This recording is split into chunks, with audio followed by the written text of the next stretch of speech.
And welcome to September. From Warrior Stadium, it's Texas high school football. Tonight, an established powerhouse in Class 4A meets an up-and-comer in the 5A ranks as the Wimberley Texans visit the Pieper Warriors. Thank you for joining us. My name is Paul Alexander. I'm working alongside my partner, Joey Gonzalez. And Joey, these two teams didn't just win their openers last week. They each cracked the 60-point mark. Yeah, Paul, like sleek sports cars, they went from 0 to 60 in a hurry. Wimberley buried Canyon Lake 60-6, while Pieper jumped out to a 53-0 halftime lead at Leander Glen and went on to pitch a 62-0 shutout. But really, the football programs at Wimberley and Pieper are at different stages of development. Well, they really are. Pieper is a relatively new school, and in fact, the Warriors now have seniors on their team for the first time after finishing 2-8 last season. Wimberley had a magical year. The Texans won their first 15 games and advanced to the 4A Division II state finals before falling to Carthage. And Wimberley is loaded again under their outstanding head coach Doug Warren, but Pieper got some folks' attention a week ago with that blowout win over Leander Glen. Everything went right for the Warriors, who took the opening kickoff and drove 75 yards for a TD and a two-point conversion, and then never looked back. Senior quarterback Jake South hooked up with senior receiver Nolan Doss for 4 touchdown passes, and the Warriors' defense forced multiple turnovers and turned them into points. The future looks more than bright for Nick Rogers' Pieper Warriors. Well, and bright would also describe the conditions this evening as we approach kickoff, as would the word hot. Paul, it may be September, but you're right, it is red hot outside. Last week we saw temperatures well above the 90s, and it's not going to be any different today. A high of 99, currently 95 degrees, and mostly sunny with wind coming out of the east at 8 miles per hour. As the captains gather at midfield, we'll set our officiating crew for the evening, led by the crew chief, the referee, Ernie Bustamante. Christopher Lopez is the umpire, the headlinesman, Joseph Martinez.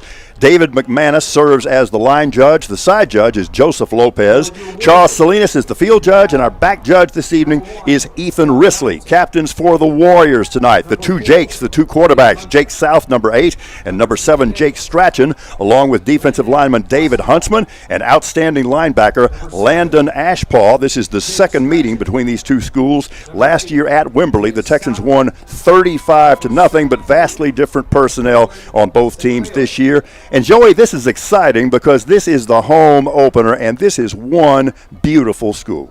Paul, as he's mentioned, a really nice campus, really nice facility. The fans are coming out early for this game, and I'd have to say probably one of the biggest games of the year. You're taking on a team who is fresh off a state championship appearance. How can this team respond? Hopefully they play the way they came firing out of the gates last week. Okay, Pieper has won the toss and deferred, so the Texans will get the ball first. Unlike last week, Joey, when we saw the Warriors take the opening kickoff and immediately drive it 75 yards for not only a touchdown, but one that was then followed by a 2-point conversion. Yeah, we talked about early last week the team needed to get ahead. They wanted to get in control. Why not go up by 8 points and start not only the ball game, but start off the season? But one thing that was really impressive last week was the run defense, and we're going to have a chance to see that right from the start. Okay, so the Warriors will kick it off, looking very much like LSU. You know, we saw those white jerseys last week, but that purple at home looks awfully good. A much anticipated matchup. I mean, Wimberley was just flat out good last year. They just rolled until they got to the state championship game, but gosh, there was no shame there in coming in runner-up to Carthage. But the Warriors off to a great start this year. I'm not going to say that was a perfect performance last week, but it was pretty darn close. If you had to put a percentage on it, I would say about 95% perfect. The only negatives that we really saw on that was the kickoff coverage and the two fumbles that Pieper had last week. We'll see how the kickoff coverage goes right here. Daniel Miranda set to kick it off for the Warriors.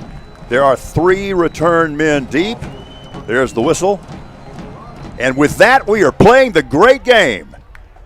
It's a swirling, spinning, spiraling kick that goes out of bounds at about the 12-yard line. So that will result in pretty good field position for the Wimberley Texans as we see their offense for the first time tonight, led by quarterback Cody Stover, who accounted for 51 total touchdowns last season. He was pretty good last week, too. Yeah, one player I'm interested to talk about. We talk about this offense, but on the defensive side of things, look at Landon Ashpaw. He was our player of the week last week. How will he attack this Wimberley offense?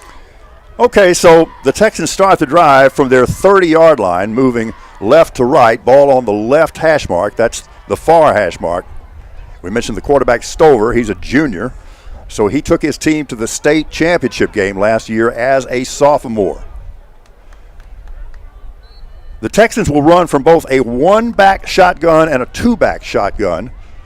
It's a one-backer. Now they bring a man in motion across the formation, and it's a jet sweep, and that's Nolan Wida on the carry. And he does turn the corner, and that was pretty well blocked on that first down play. Well, there's a receiver on that ball. We saw the one running back in the backfield hand it off, get a nice 11, 12-yard pickup on that play, move the chains early. But there is a flag on the play, so maybe that's why it was so well blocked, because we're going to get an infraction, and that big first down gain will be wiped out. I was going to say the run defense looked a lot different on that play. But you see the holding there, and Paul, as he said, it makes sense why they had such a wide opening on that left side. And they marked it from the spot of the foul, so it takes it back to the 28-yard line where it's 1st and 12 on first down. They swing it to the near side. The pass is complete to Chase Carson, one of the running backs. But the linebackers in secondary immediately converge for the Warriors and hold that to a relatively short gain of about 4 yards. Paul, we talked about last week how quickly this defense comes in to combine. You saw right there, just one guy comes in for the tackle, and everybody comes in to bring down the receiver. One back gun with the back to the right of the quarterback. Two receivers to either side of the formation. Three-man defensive front. Stover comes to the near side, turns it up, stays in bounds, and is brought down at about the 39-yard line. So from here, it looks like he's about 2 yards shy of the first. Yeah, nice little run there, pick up a couple yards, but third and short, this isn't something that we saw a whole lot of last week for Pieper. How are they going to keep the quarterback in the pocket and force him to throw the ball? They mark it at the 37, so it's 3rd and 3.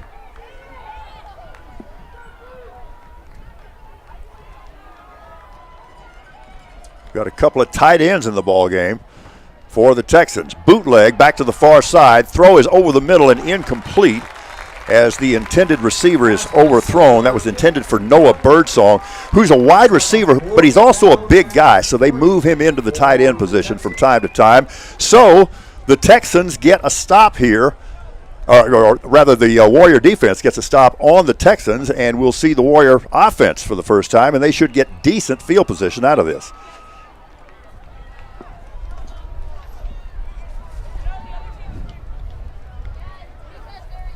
Winston Burchell is the punter for Wimberley, standing back at his 24-yard line.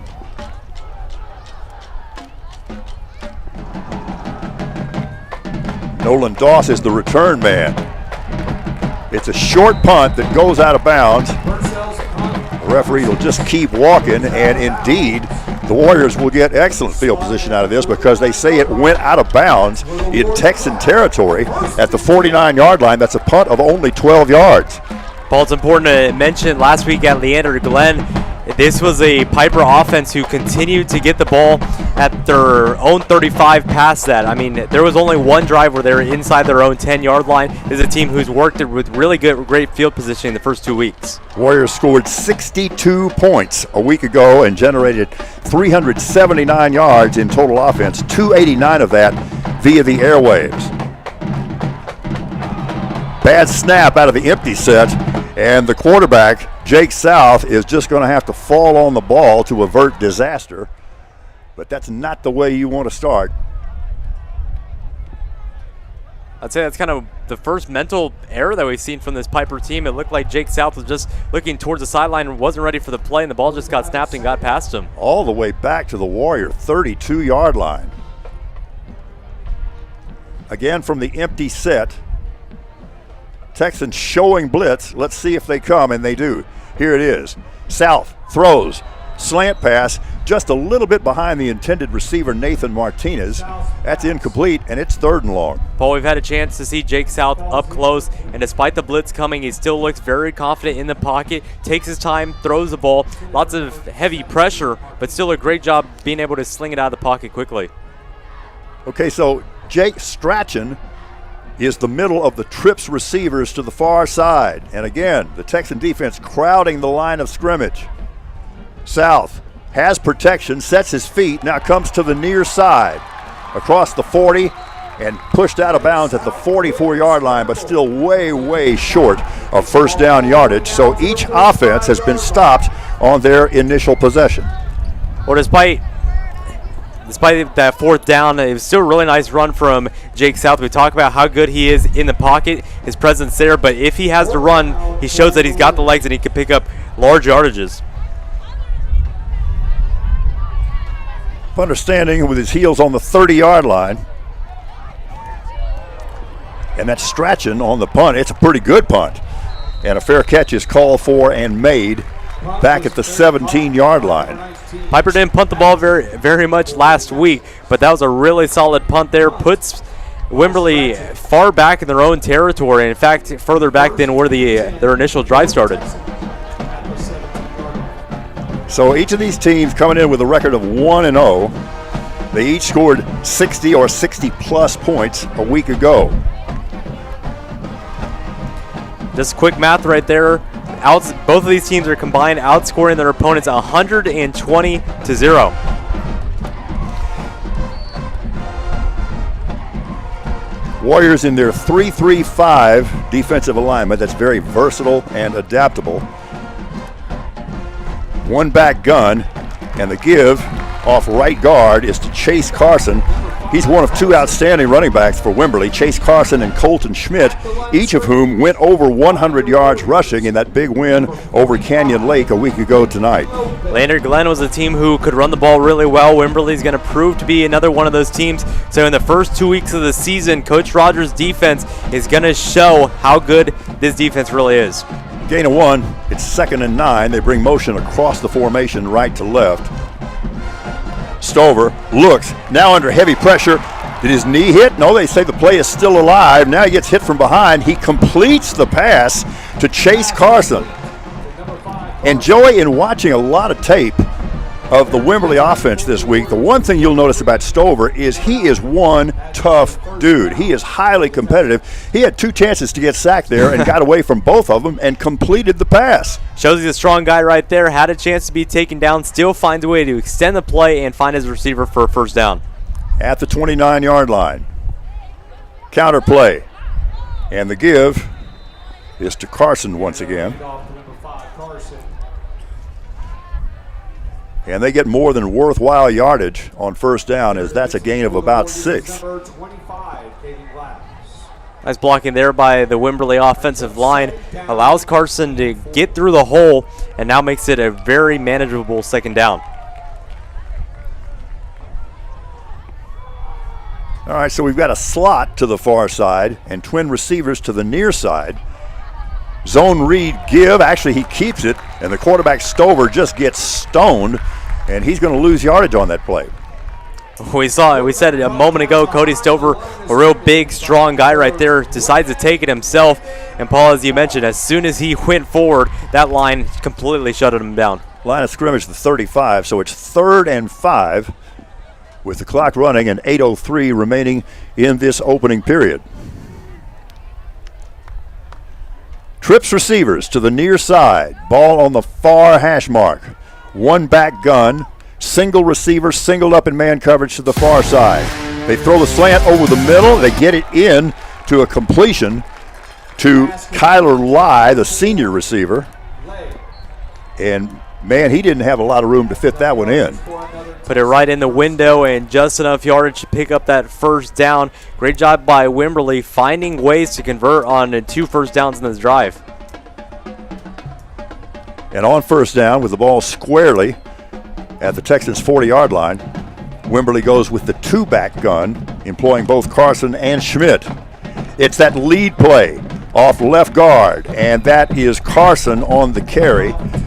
And Joey, in watching as much tape as I could find this week on this Wimberley offense, really the key to the whole thing, they do everything off that lead running play.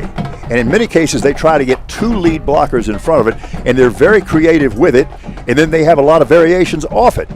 Gain of about 4 that time. Again, trips to the near side. Stover Throws far side. It's complete. It's going to be another Wimberley first down into Warriors territory at about the 44-yard line. That's Winston Birchshell on the reception for the Texans. Paul, this Wimberley team showing that they can not only beat you on the ground, but they can beat you in the air. Going to be a difficult team. You got to be ready for both the passing and the rushing game. Stover is an accurate thrower.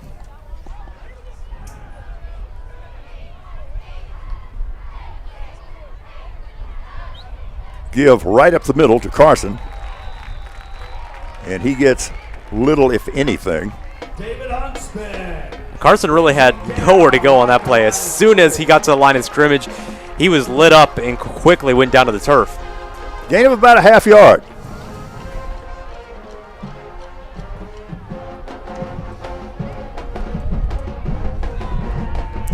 Boy, look at that jumbo formation to the left side. That's a lot of bodies over there, and they sweep it that direction.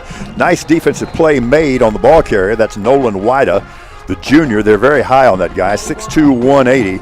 But again, watch how the Warrior defenders read their keys, stayed exactly where they were supposed to, and that's a gain of less than a yard. So it's third and almost a full 8.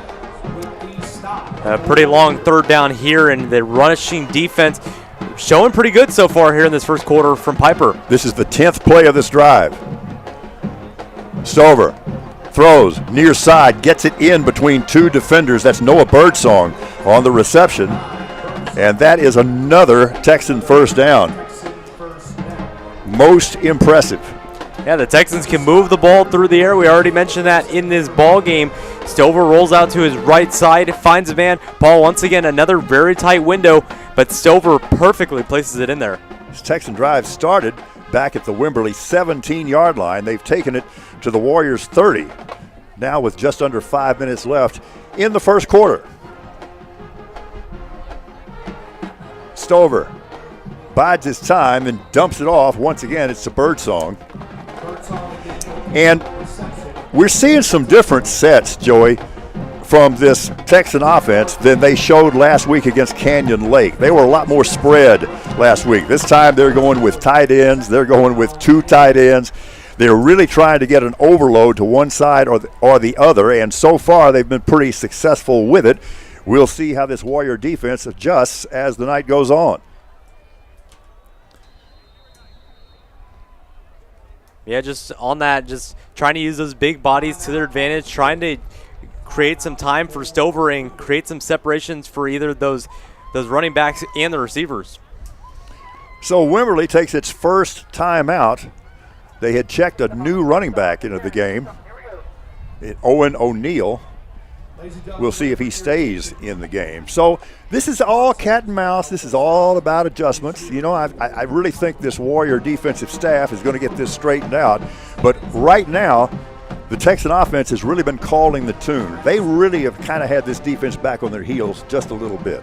Well, I really think this Wimberley team, they're going to change up the formations a lot more than what they did against Canyon Lake, because they know that this is a Pieper team who, if you stay with the same formation, they're going to make you pay for it. So I'm sure in practice this week they try to think of new creative ways to get this Pieper team and try to catch them off guard. Yeah, you know, you look at that score last week, 62-0, and you think, what an offensive explosion, and it was. But the key to that game really was the Warrior defense, and particularly the Warrior rushing defense. They stuffed that team. Yeah, I mean, Leander Glenn in that game, less than 50 yards rushing, or 50 yards total in just the first half. 2nd and 8 following the timeout. Stover wants to throw, moves to the far side, gets a completion to Nolan Wida. Stover just so elusive. There was an edge rusher coming in. Stover rolled out to his left side, found the receiver on the run, and picks up another first down, and this drive continues to now roll on. This play will be the 13th of the drive. Two receivers to either side.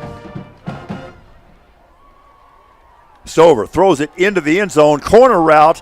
It's incomplete. Overthrown a little bit to his intended receiver, Noah Birdsong, but pretty good bracket coverage by that Warrior secondary. A really nice throw there, just a little bit too wide there. Nearly dropped it in the bucket there for Birdsong. But a reminder, this drive started at their own 17, find themselves in the red zone on play number 14. We'll see how much more compact this Pieper defense starts to go. 2nd and 10 from the 19. Again, 2 receivers to the near side.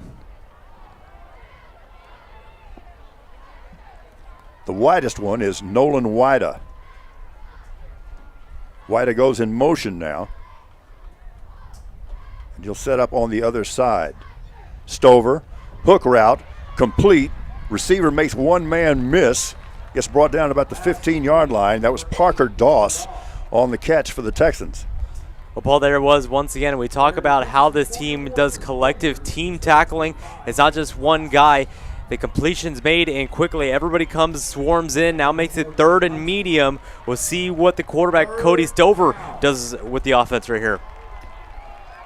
3rd and a long 6 from the 15-yard line. Clock running, 3:21 left in the opening period. 3 receivers to the near side. Birdsong goes in motion. Running play really well blocked as they give it off to Chase Carson. But a pretty good job of closing that hole ultimately by the Warrior defense. Paul, I'm going to say right now, this rushing defense, it is legit. It's legit. We've seen it the last 2 weeks, and they're proving it once again. I think Wimberley's going to have to beat them through the air today. Well, we got wholesale substitutions for the Warrior defense. It's 4th and 2, and Wimberley's going to go for it. Quarterback Stover standing back at his 16-yard line.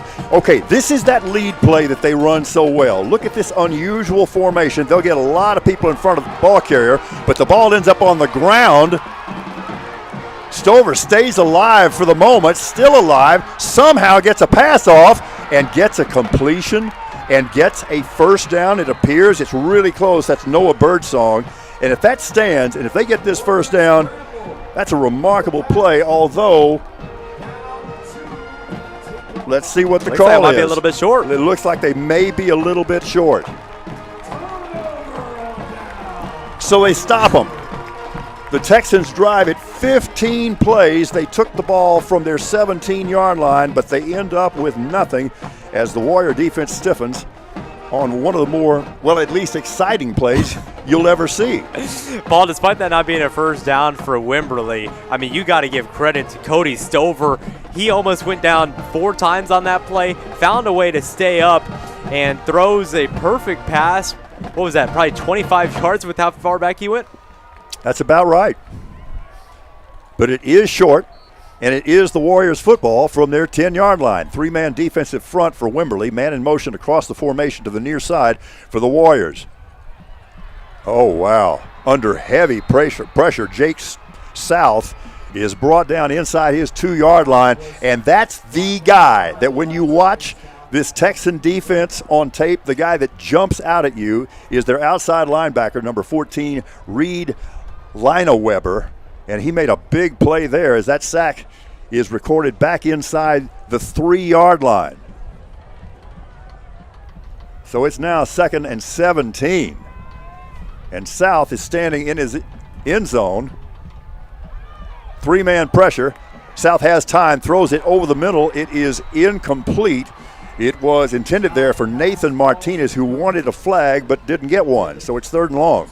Well, you can tell Wimberley did their research. They know how comfortable Jake South is in the pocket. They're trying to bring in more pressure on him, creating less time for him to think, and as a result, South looked comfortable in the pocket right there, but just not really an open receiver on that play. Let's see how they approach this play. If maybe they're just trying to get more room for their punter.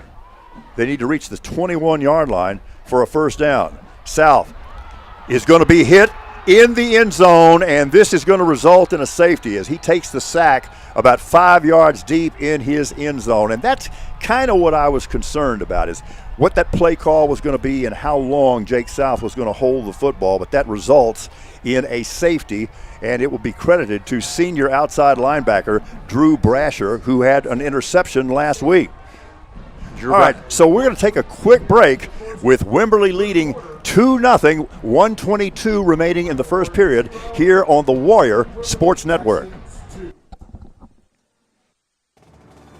Tonight's broadcast on Warriors Network is brought to you by Stevens Roofing and Remodeling. Ferris Orthodontics, GVTC, and Comal Independent School District.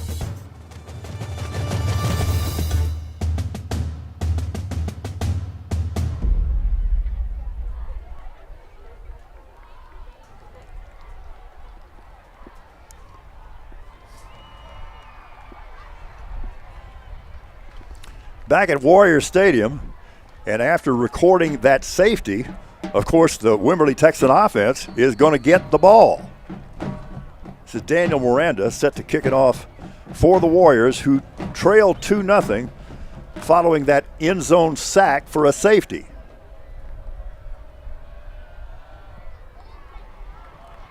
Pretty good kick. It'll drive the return man back to about his 15-yard line.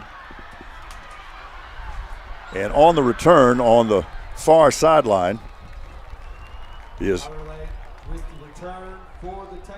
Kyler Lay on the return. Very versatile player and gives his team relatively good field position out at the 37-yard line. Paul, an interesting thing to note, those 2 points up on the scoreboard, that's the first 2 points that Pieper has allowed here in 2023. Point taken. Point taken. Okay, remember that crazy fourth down play where Stover was almost on the ground twice? He got it away. No, he didn't get the first down, but it's because they got that yardage that they were able to get those 2 points on the safety. So a very significant play, even though it failed to get the first down. First and 10, the give off left guard to Chase Carson. And if you think you've seen that play several times tonight, you're right. That is their bread and butter play. That is the foundational play of their offense, and this time they get almost 5 yards. Paul, we talked about before this broadcast, if Pieper wants to find a way to stay alive in this game, they have to find a way to control that play, and so far Wimberley taking advantage with it so far. Second and a long 5 from the 42.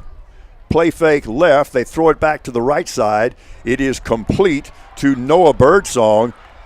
And look at that pursuit on the part of the Warrior defense. A lot of guys in on that one, including Hector Rodriguez. One thing that Wimberley has done so well in this ball game is just continuing to move their feet after contact. I mean, one guy comes to get the tackle for Pieper, and they continue to keep their feet going. Huge play here. Third and a short 3 with the ball right at the 45-yard line and the clock running with 9 seconds left.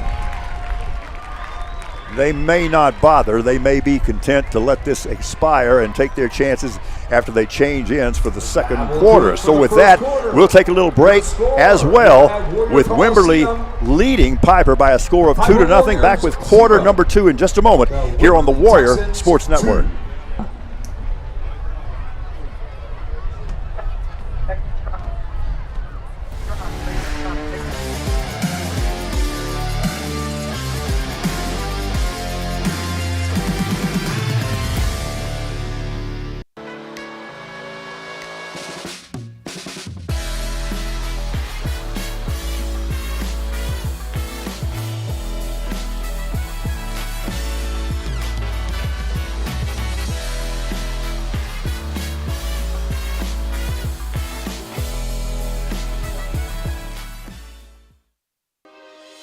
Hey, I got another one for you. And just look at the hole in this line. You could drive a truck right through there. I mean, the refrigerator William Perry could get a first down there. But you know who's going to get their number called for this one? Yeah, that's right, Dr. Ferris. He's like a ligating linebacker. Boom, just like that. And that's why Ferris Orthodontics is going to get the MVP for this one.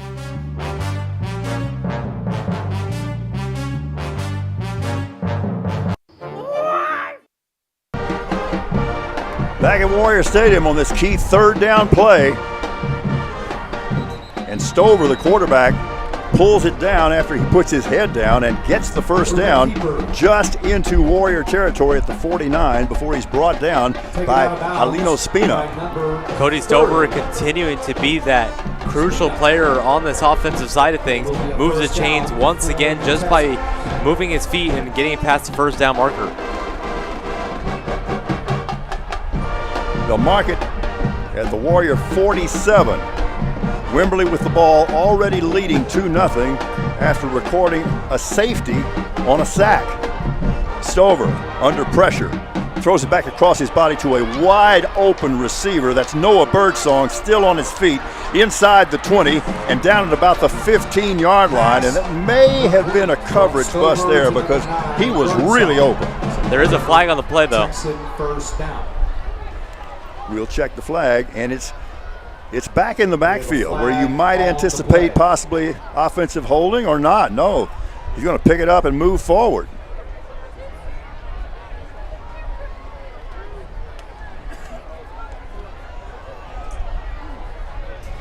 So that's a roughing the passer penalty, so they're going to tack on some yardage. The walk-off is from the 15. It'll be half the distance. Ends up being an enormous play for the Texan offense.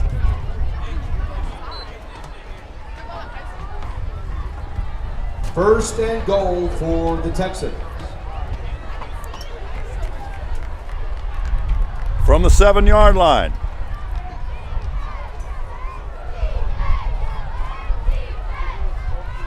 Running play coming near side, and into the end zone goes Owen O'Neal. Little bit of a surprise for the Texan offense. Their two main backs are Chase Carson and Colton Schmidt, but O'Neal has done a tremendous job here in the opening part of the ball game. We do have a flag on the play.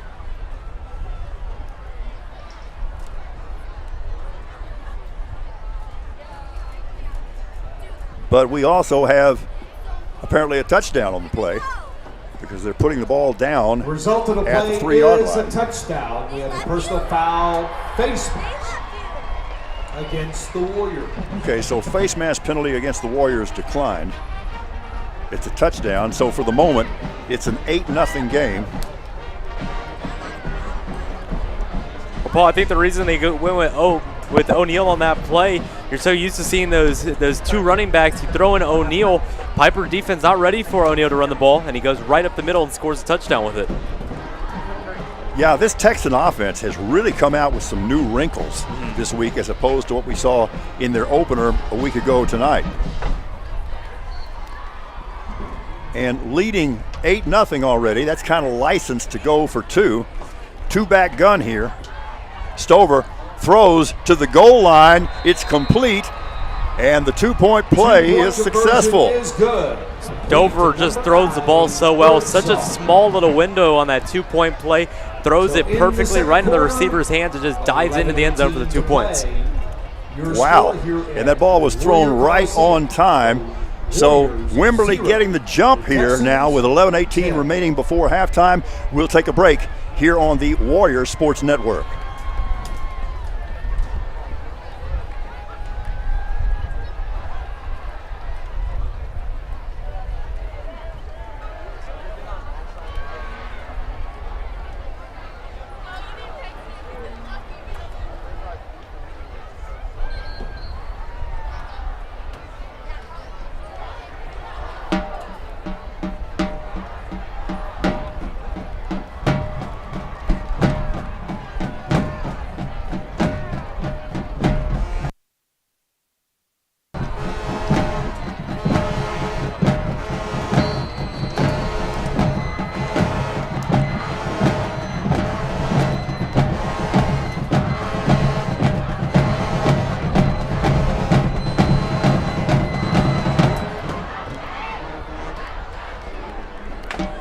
Texans lead it by a score of 10-0, and they cover that kick really well. So an impressive touchdown drive by Wimberley. Joey, set that drive for us. 5 plays, 63 yards, 1:55, and it was capped off by O'Neal's 7-yard rushing play, but there is a flag at the end of that kickoff. So it's a 10-0 game. That Wimberley scoring accounted for by first a safety, then a touchdown drive, capped off with a 2-point conversion.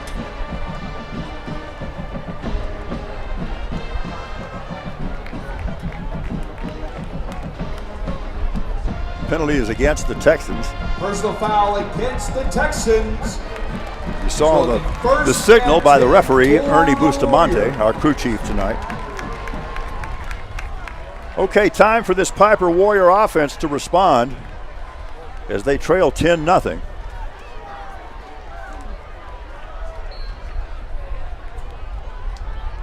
From their 32.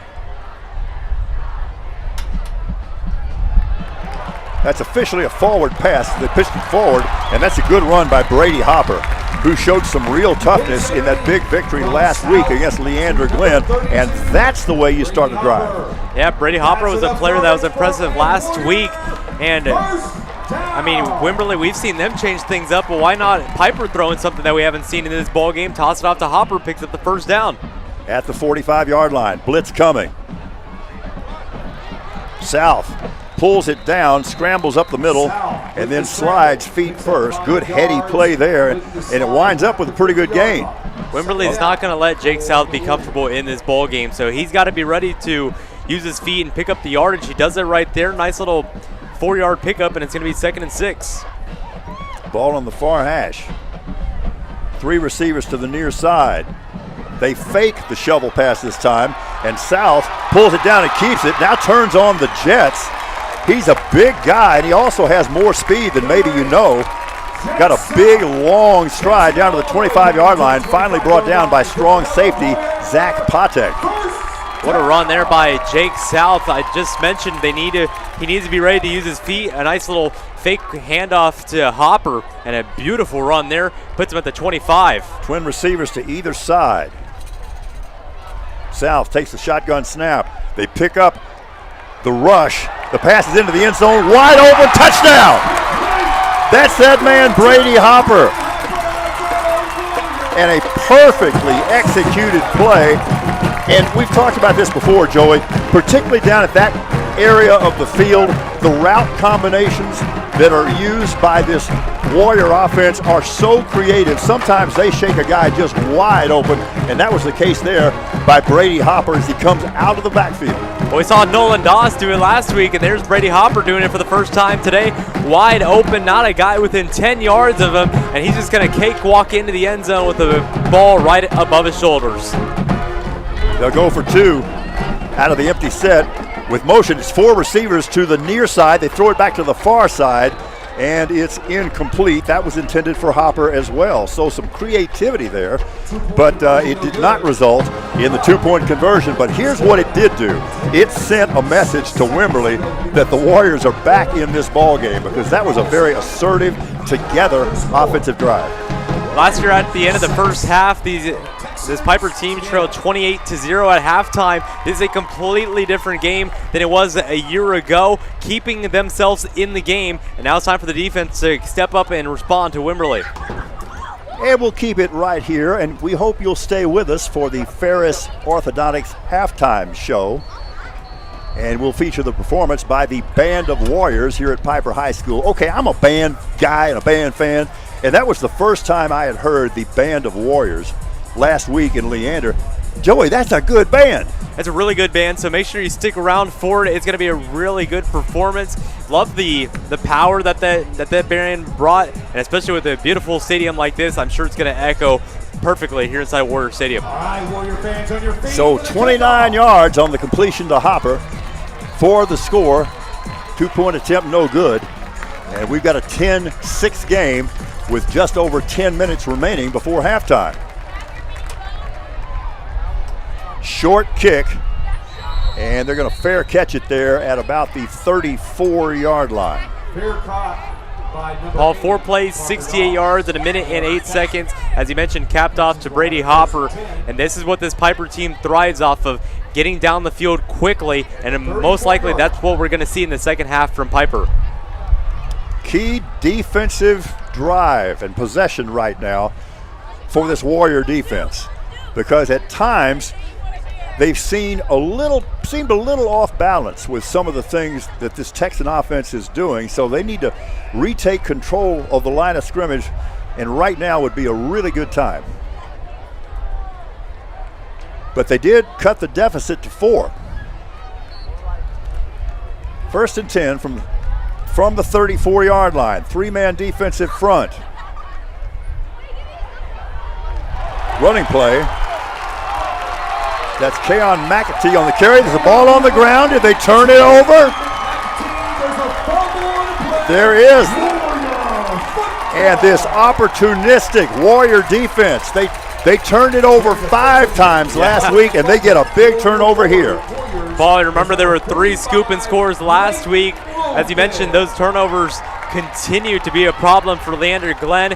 And why not, after just scoring 6 points, you force a turnover and you have the ball in perfect territory at the Wimberley 31-yard line and a chance to let Jake South go to work. So South is in the ball game, and Strachan is too as a receiver. And once again, they'll go from the empty set. 3-man defensive front for Wimberley.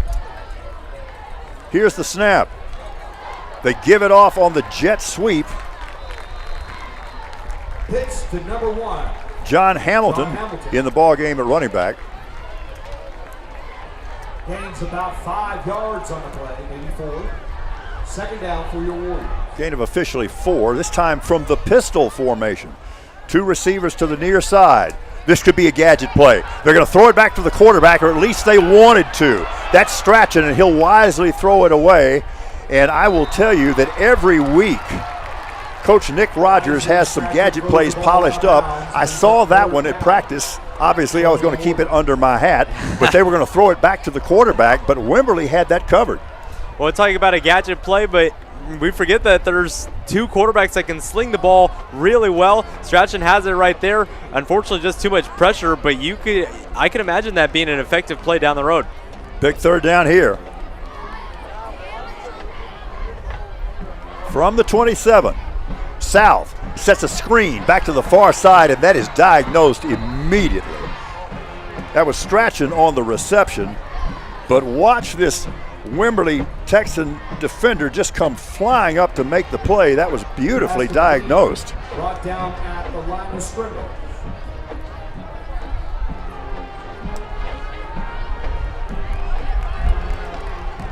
Going to be 4th and a full 10. The throw is over the middle to the post. Jake South to Jake Strachan, and that was a courageous catch. He knew he was going to get lit up, but he went up, exposed his ribs, and made the play and has the first down. That is a big-time play by a big-time football player. Paul, 3 straight plays where both Jakes get a hand on the ball, and Jake Strachan makes a spectacular grab and puts them 6 yards away from taking the lead. Strachan, the middle receiver in the trip set to the near side this time. 1st and goal from about the 6. South pulls it down and gets back to the line of scrimmage and maybe a foot more. Okay, so this Warrior offense trying to cash in on that turnover, which could be a real momentum changer. Now with a little more than 8 minutes remaining before halftime. They got good positioning right here. I would watch out for Jake Strachan. He's on the left side. Where will Jake South go? You got to think he's going to be looking to that left side. 2nd and goal from the 6. South under pressure from his left side as they bring a blitz off the edge. That was Braden Case putting all that pressure on the quarterback, Jake South. Talked about it multiple times already. Wimberley's going to continue to bring that pressure, make Jake South uncomfortable, and that's what they do once again, and another sack on this Pieper offense. And it moves it back to the 12-yard line, so it's 3rd and goal from the 12.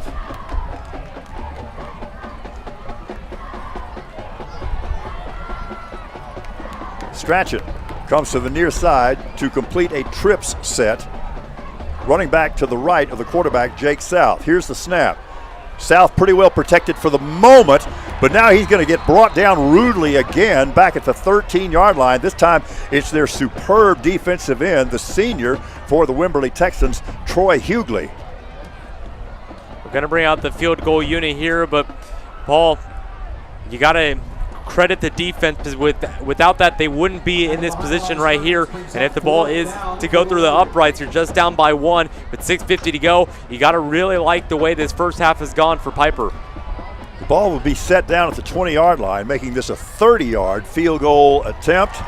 It's on its way, and it's good as it's put through the uprights by Logan Lopez, so they do get 3 points on the turnover.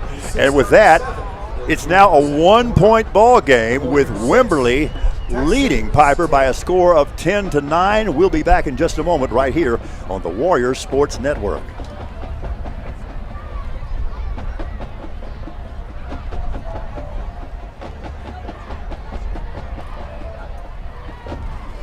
Tonight's broadcast on Warriors Network is brought to you by Stevens Roofing and Remodeling, the Branch Neighborhood Grill, San Martin Orthodontics, and Stratton Sport and Spa. Of everybody here in the booth, they actually ruled that field goal attempt no good.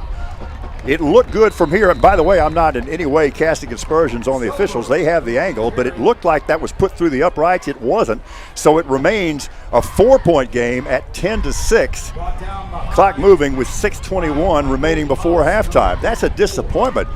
Did it look good to you? It looked close, but I mean, despite whatever the call was on the field, the defense needs to find a way to step up and ideally find a way to force another turnover. 2nd and 8. And again, I want to stress, I'm not taking issue with the officiating at all. I mean, they're down there, they got the angle, and they ruled the kick no good. I would say one thing, in high school, the goalposts are a lot shorter. You talk about the NFL, the NCAA, the field goalposts are a lot taller, making it a little easier for those calls down the road. Excellent point.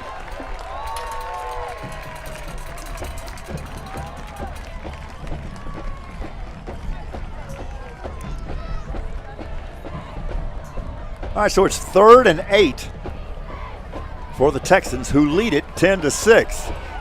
Stover comes to the near side, buys time, has an open receiver. He was looking for Birdsong. Pass falls incomplete. Paul Birdsong had that play, and he was wide open. He'd take an extra 10 yards on that ball. But sometimes the receivers, before they can catch the ball, they already have their eyes looking forward, ready to go after the catch. And as a result, drops it, kicks the ball forward, and now it's going to be a 4th down for Wimberley.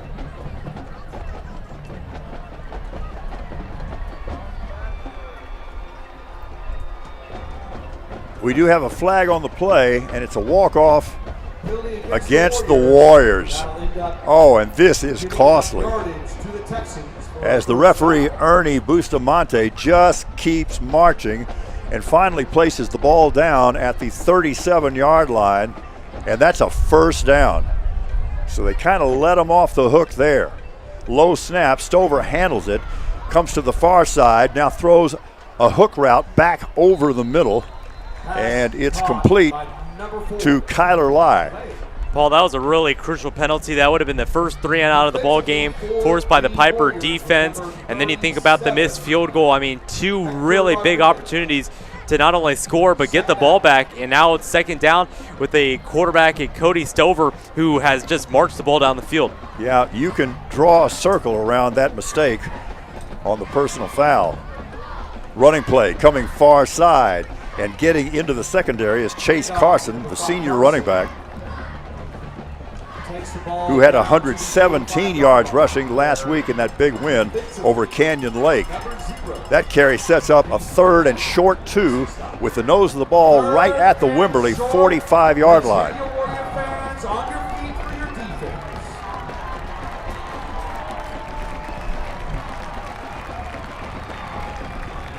Two receivers to the near side.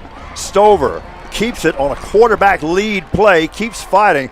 He has a very strong lower body. Watch him move that pile, and from here it looks like he has the first. Stover was kind of just dancing. He kind of looked like he was on those speed agility ladders, able to move his feet around, able to get those 3-4 yards, pick up the 1st down, and that 3rd down penalty starting to prove a little bit more costly as his drive rolls on. So it clears for the first out at the 48-yard line. Texans with the ball, trying to add to their 4-point lead with 4.5 minutes remaining before halftime, which includes the Ferris Orthodontics halftime show.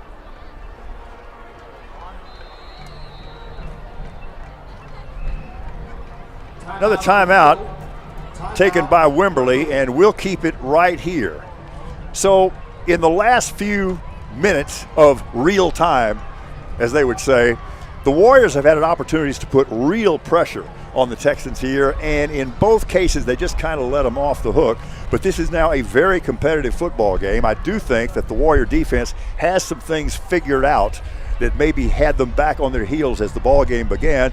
And also the Warrior offense has shown the ability to move the football, so I don't think we're going to have anything other than a great football game from this point on.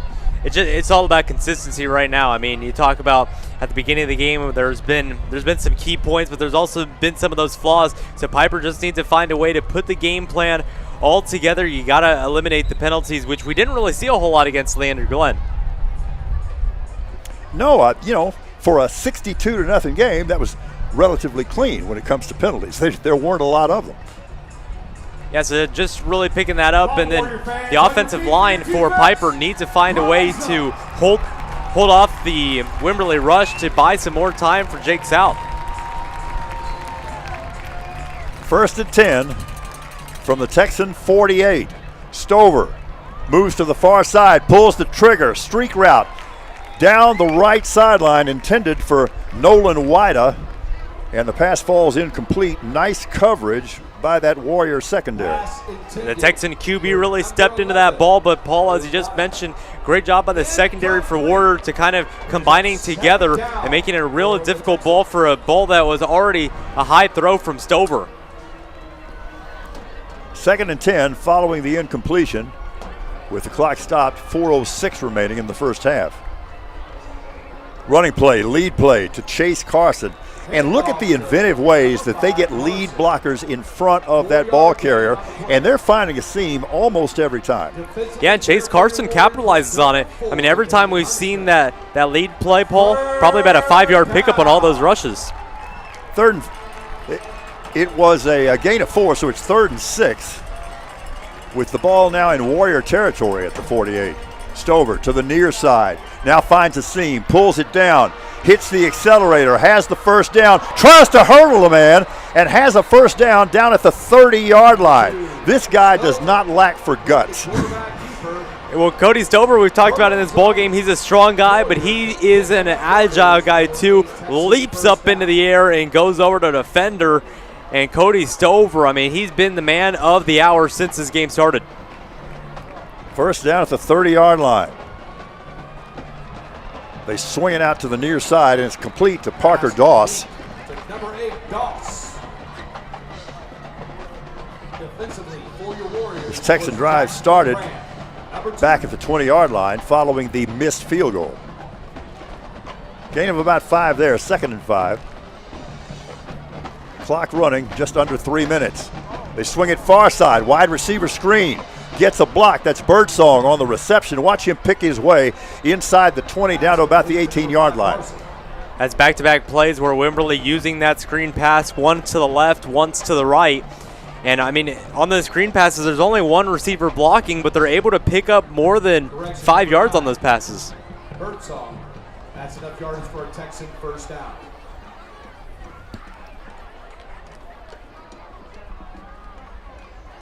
First down from the 18. Again, lead running play. Again, Chase Carson. Again, positive yardage. Carson with the carry. That's a rhythm that you've gotten used to, Paul, in this ball game. Carson in positive yardage. I mean, he continues to get those 4 or 5 rushes on those lead blocks. This is a really big stand for this Warrior defense. If they can come out of this clean, remember that Pieper will get the football to start the second half. Right now the Warriors trailing by 4 at 10-6 with 2:11 remaining before halftime. Lead play, right tackle again. Carson again. This time netting a gain that carries down to about the 10-yard line. Last time we saw a drive this long from Wimberley, what ended up happening, Pieper got a crucial 4th down stop, and you got to think that that's kind of going through the minds. They know that they've been able to do that once in this ball game. Remember earlier, Wimberley had a 15-play drive. This will be the 13th play of this one.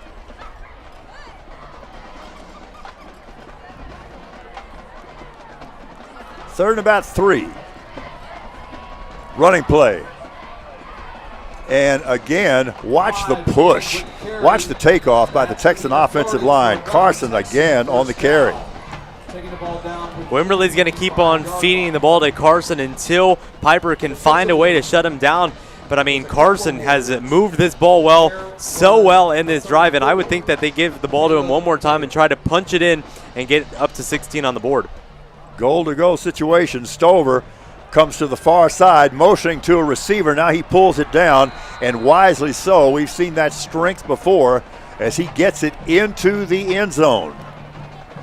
Texan touchdown. What a savvy player is this quarterback, Cody Stover. Very experienced. Led his team to a 15-1 record a year ago and a berth in the state championship game where they fell to Carthage.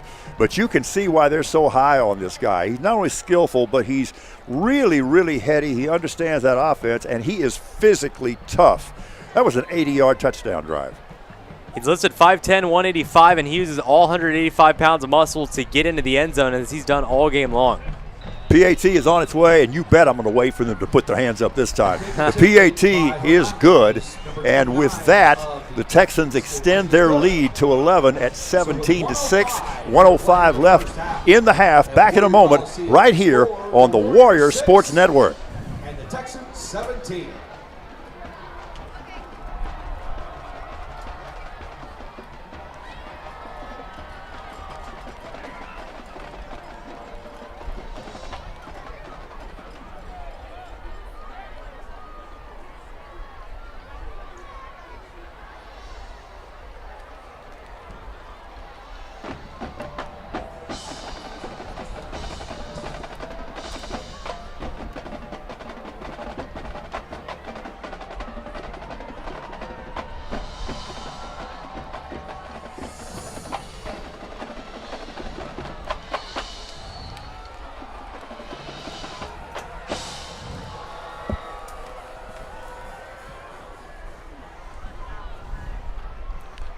Back to play at Warrior Stadium.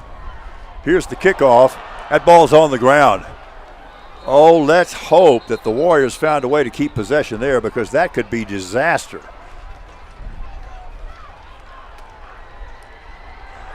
And for the moment, it is. Already trailing by 11.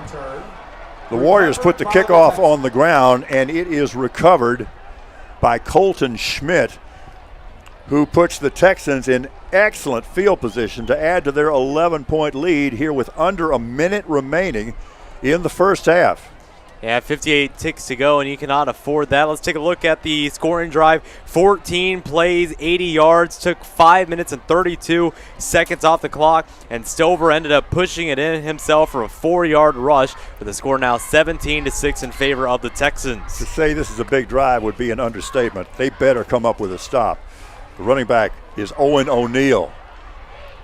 Stover with the ball, heaves it into the end zone and throws it beyond the end line. Incomplete, intended for Nolan Wida. Good coverage by the Warriors. There was a flag at the beginning of that play. It looked like at the line of scrimmage, maybe an offensive holding against Wimberley. That'd be nice. Holding against the Texans.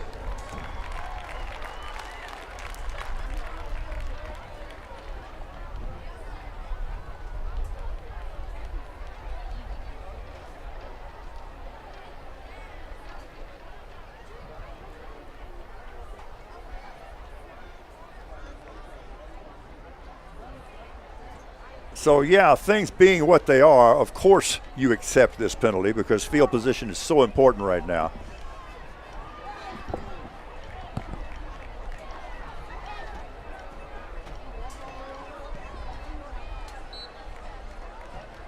So it remains first down, but the ball is moved back to the 37-yard line. Stover, this time with time, now comes to the near side, cuts back to the middle of the field, makes one man miss, gets down inside the 35 to about the 33, brought down by outside linebacker, the senior Landon Ashpaw. There's that elusiveness there by Stover. Once again at the line of scrimmage, the Warriors had a chance to bring him down. Stover continues to move his feet, moves the ball a couple yards out, second and still long, but a timeout called. The quarterback, Cody Stover, threw 3 touchdown passes last week in that big win over Canyon Lake. So just a pivotal point in the ball game right now. You know, if the Warriors go in down 11 at 17-6, not the position you want to be in, but not disastrous at all, but they cannot afford to let this hole get any deeper. Yeah, you can't afford to, but the positive thing, if you are to hold this at 11, you do get the ball to begin the second half. So, I mean, that's why this drive is so crucial. You need to find a way. You can't even allow them 3 points, I would say. Are you as surprised as I am, Joey, at the number of long play drives that Wimberley has been able to mount? We mentioned the fact they had a 15-play drive, they had a 13-play drive, and based on what we saw of this Warrior rushing defense last week, I find that kind of surprising. Yeah, and that's how you win football games. I mean, you tire out that defense, you keep them on the field for a long period of time. I mean, this is a long game of football, and the offense for Pieper has been on the field so little time in this ball game. 2nd and 25. Stover throws far side. Is that intercepted? No, it isn't. They had a defender in the drop zone in a position to make a play, and that was a good job of reading the play by the sophomore cornerback, Ben Chapman. One of 9 sophomores on this Pieper team. Ben Chapman got up vertically. He might have gotten a paw on that one as the ball hits the turf, and now it's going to be 3rd and 25. So that was a big holding penalty on the Texans. Line of scrimmage, the 33. Stover steps up, hit as he throws the football, throws it inside the 5-yard line, and appears to have a completion down at about the 1. But we do have a flag, and that one's coming back. But we do have a flag, and that one's coming back. And that's a real blessing for the Warriors, because on 3rd and 25, they get a completion down inside the 2-yard line. Yeah, good thing for Pieper, this is coming back. Huge flag there. That's already the second major flag in this drive against the Wimberley Texans, and they're going to be, I'm going to say, around the 40-yard line for this upcoming play.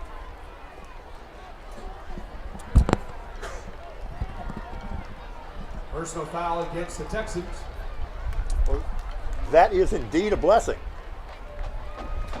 Going all the way to the Pieper 48, and this is a really long 3rd down play. You can't knock out Cody Stover, though. The defense has to continue to stay focused on this 3rd down play. Got to get down to the 13-yard line to get a 1st down.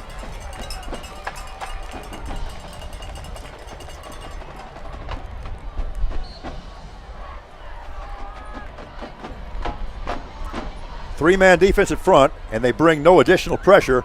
Deep ball down the far sideline. Jump ball situation.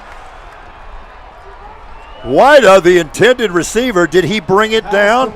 It appears that he did. What a circus catch by the junior, Nolan Wida. He just climbed the ladder on that one, Joey. Yeah, he got up there. I think Ben Chapman kind of misread it as well. I think he thought the ball was dropping a little bit earlier. And as a result, ball just goes over his head. What a completion there, and inside the 10-yard line on the final 13 seconds of the half. A 46-yard completion. Quarterback keeps the ball and gets knocked out of bounds. Well, what a tough guy Cody Stover is. Took a pretty good lick there at the end of the play by senior linebacker Hector Rodriguez. Quarterback gets down to the 4-yard line, or it will still be 2nd and goal. 7 seconds to go. We'll see how Wimberley attacks this. Will they go for a quick play and make it 2 plays with a 2nd down, or are they going to waste it all right here and try to end the half at all zeros? Pass into the end zone. Fade route. Waiting for the signal. There it is. That's a touchdown. And that's Nolan Wida on the reception. That fade just about as perfectly executed as anything you could ever see, and that is a critical play in this football game. Well, if you're wondering how the junior led his team to a state championship, it's this guy. He can throw all the targets on the field. He throws it perfectly, and another beautifully executed drive there for Wimberley. Well, that's a tough blow right now, because twice they had him pushed way back via penalty, And they just kept coming, and they complete the long ball to get it down inside the 5. Then they get the fade for the touchdown to extend the lead now to 24-6 with 3 seconds remaining in the half, and we'll keep it right here.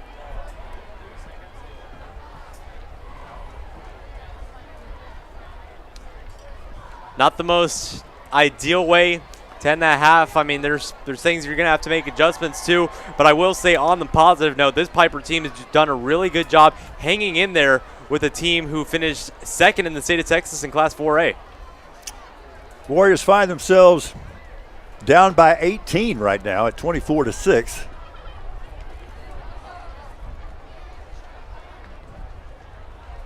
Wouldn't anticipate anything real spectacular on this kickoff because the Texans will just try to avoid a long return. So a squib kick would be a real possibility here.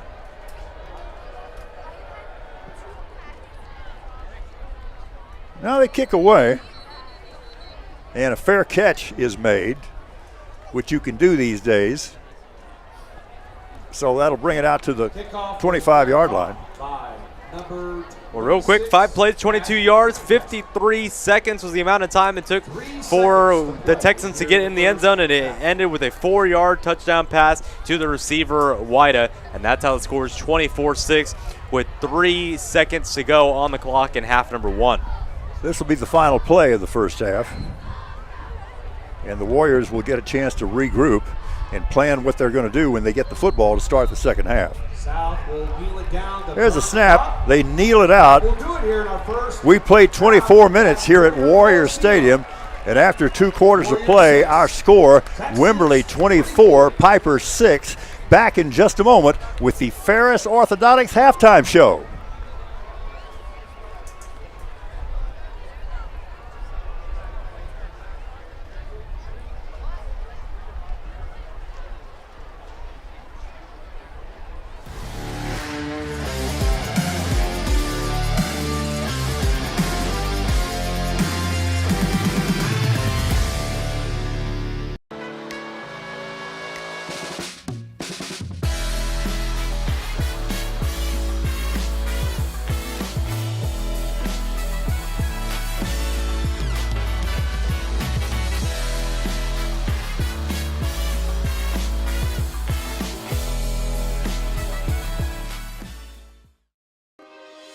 Hey, I got another one for you. And just look at the hole in this line. You could drive a truck right through there.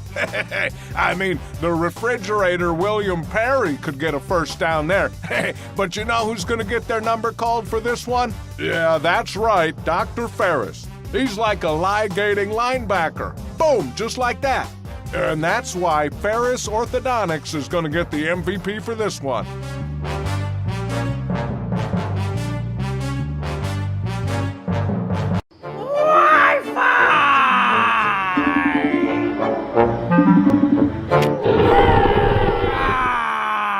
Got the tickets? Yep, I got them right here. I'll see you at 9. Call GVTC today for our premium Wi-Fi service. Because Wi-Fi dead zones are downright Terrifying. GVTC, official Wi-Fi of the undead.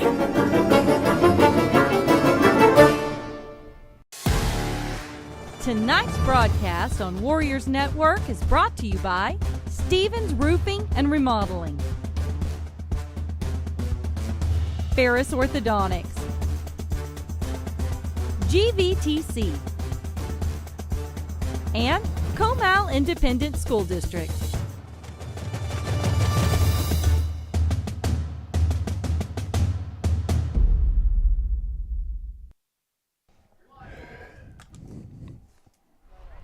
Freshman All-Star dancer Marlo Condon. Sophomore All-Star dancer Addison Hoffman. Back at halftime at Warrior Stadium, the second Friday night of the high school football season, and a non-district battle between two teams who blew out their opponents on opening night a week ago. Right now, though, the Wimberley Texans lead the Pieper Warriors by a score of 24-6. I'm Paul Alexander alongside Joey Gonzalez. And Joey, when you look at this, The Warrior offense has had a couple of opportunities that they were unable to fully take advantage of, and then several times, because of good defensive play and sometimes penalties, they really had this Texan offense bottled up and kind of let them off the hook. So what probably should be a little closer game at this point instead is an 18-point margin at 24-6. That's not to say that Pieper's out of this in the least, because they're explosive and they get the ball to start the second half. Yeah, I mean, there's been opportunities for this Pieper team to not only pin back Wimberley in their own territory, but also for Pieper to capitalize. But it's just going to be, they need to find a way to buy some more time for the quarterback, Jake South, and then the rushing defense needs to find a way to slow down Cody Stover, because this guy, I mean, he can run the ball, but also he can find those windows perfectly. Okay, so down 18, does that mean that the Warrior offense is going to be even more dependent on the pass than they normally are? I would think so. I mean, this is a team that we know can move the ball. They've moved it fast. I mean, their only scoring drive of the ball game was a quick one. They got down the field quickly, and that's who Pieper is. They need to find a way to move the ball quickly down the field. Jake South and Jake Strachan, if those two can combine together, I think they find a way to get back into this ball game. We already know the Warrior defense is really good. Okay, so you're listening to the Ferris Orthodontics halftime show. Again, our halftime score, Wimberley leads it over Pieper by a score of 24-6. We're going to take a moment to welcome a special guest to the booth. I just met this gentleman just a few minutes ago before the ball game, but I'm already a fan because of what he has done here at this school, and I'm talking about the wonderful principal at Pieper High School, Jaime Alvarez Calderon. And again, first of all, we want to thank you. On behalf of Joey, you built this press box exactly to our specifications, and we could not be any happier. Well, thank you, Paul. I appreciate that. I take none of the reward here for building this press box, but I will say you being in it has been in the making the last few years. So thank you guys for all you're doing now for the Warriors Network and for our community, and much appreciated. Do you have any idea how quickly and how fully I have become a fan of this high school and this program? There's just this goodness radiating off this campus. Absolutely. Absolutely. You know, I'll tell you, Paul, even just 3 years ago, right before we opened our doors, we knew this community was hungry for this campus to open. And since day one, when we walked in, the spirit surrounding this area and this community has just been incredible. It is not anything more than a blessing to be here. And I'll tell you what, you walk through this stadium on a Friday night, you walk through that court on any Friday night, you walk over by that pool, you are going to experience magic and community and that sense of belonging that you've never felt anywhere else. And it starts early. You would not believe the scene here at Pieper High School at 7 o'clock in the morning on a weekday. You want to get fired up, you got the football team out there, you got the cross-country team out there, you have all these other athletes training, and once again, there really is this common purpose, and they're pulling for each other, and it's real. Absolutely. Absolutely. You know, I've talked to our students in the community over the last few years about the rise of the Empire and what we are doing. And now having our first senior class, which is a very exciting time for us, I talk to them a lot about the fact that the time is now, right? Life is a fleeting journey, and we're going to take advantage of every single passing moment in everything we do, whether it's in the classroom, on the court, on the field, in the band hall, anywhere. It's about taking advantage of the opportunities that we have in front of us, and they are doing that now. Let's talk a little bit about the really unique academic opportunities that are available here at Pieper. Absolutely. So I will tell you, our advanced academics is going very, very strong. You know, your advanced placement, dual credit type courses, but really we're building a huge strength as well in our college career and military readiness. Programs of study that we have here, whether you want to be an engineer, an architect, you want to be a general contractor in construction, you have all of those opportunities here that you can leave high school ready and prepared for the workforce, for college, or if you are ready to enlist, you are going to be ready. You obviously took this job with a vision. What was and is that vision? Man, I will tell you, since day -53 of the doors opening, I've said the same thing. And that is, when this class graduates and every senior forward, I want them to walk across that stage with an unyielding excitement about what they're going to do next. Not typical, oh, I'm glad I'm graduated, I'm finally over. No. We're going to celebrate that. but I want to make sure that every Warrior leaves here excited about what they're going to do. Whether it's, hey, I'm rolling into basic training in 2 months. I've got a fish camp at this university coming up in 30 days. Or, hey, I start my job, my career in 2 weeks. I want to make sure we have set them up and prepared them for life. And this whole place kind of feeds off your energy. Well, I don't know about that. I'll let you judge that. But I tell you Pretty what. apparent to me. Well, I tell you what. I just have a passion for this, a love for it, right? My life was affected in a tremendous positive way coming through high school. That set my life up. And I want to make sure that everybody around me carries that same aspiration and inspiration to provide that for every student that comes through our school. Is there a Pieper ideal? In other words, when you describe your students, what values do you want instilled into them? Paul, I'll tell you, they're hanging in our cafeteria. Service, leadership, and community. You know, it's kind of interesting, and I'm sure we'll hear it for years to come. Every day at the end of our announcements, I will say this phrase. As a reminder, Warriors, serving others prepares you to lead others. So do not be afraid to be uncommon and live by a higher standard. And that's what we want to see from every person walking through our building. You have so many special people functioning in so many special ways here on this campus. But one thing I've noticed right away, your head football coach, Nick Rogers, that is an uncommonly good man. Absolutely, absolutely. We are fortunate to have him and bring him along and watch him build this empire, if you will, as we move through the years. He and his entire staff have done an incredible job. You know, again, I go back to this is our first year having that senior class, and it's just watching every single program explode now. Over the last few years, they've been growing and rising, and now it's their time to shine, and we're seeing that today. I love the way you put it when we met before the ball game. You said you planted the seeds 3 years ago, and this crop is coming in. Absolutely, absolutely. It's beautiful, and it's a beautiful thing to watch. We are so really blessed and pleased to be here, and I will tell you this program and this school already has a stellar reputation throughout both counties and throughout San Antonio. I mean, this is becoming known as the place that you really want to be. And a lot of that is because of the leadership of our guest, the principal at Pieper High School, Mr. Jaime Alvarez Calderon. This is great. And I love the pride that you have in everything. I was telling you how much I enjoyed the performance of the band last week, because I like bands, and this is a really good band. And you said, know this is the Band of Warriors. We're in. Absolutely, absolutely. Again, before I sign off here, I want to thank you again, Paul, and you, Joey, as well, for everything you guys are doing for the Warriors Network. I look forward to watching this through into the future. This is great, and it's only going to get better. What a pleasure, and thank you again. Likewise. Thank you, guys. Thank you very much. Okay, it's a shame that he's not just a little more enthusiastic. My goodness, that was fun. We're at halftime here at Warrior Stadium with the Warriors trailing Wimberley by a score of 24-6. We'll be back in just a moment, and we will hear from that Band of Warriors here on the Ferris Orthodontics halftime show. You're listening to the Warriors.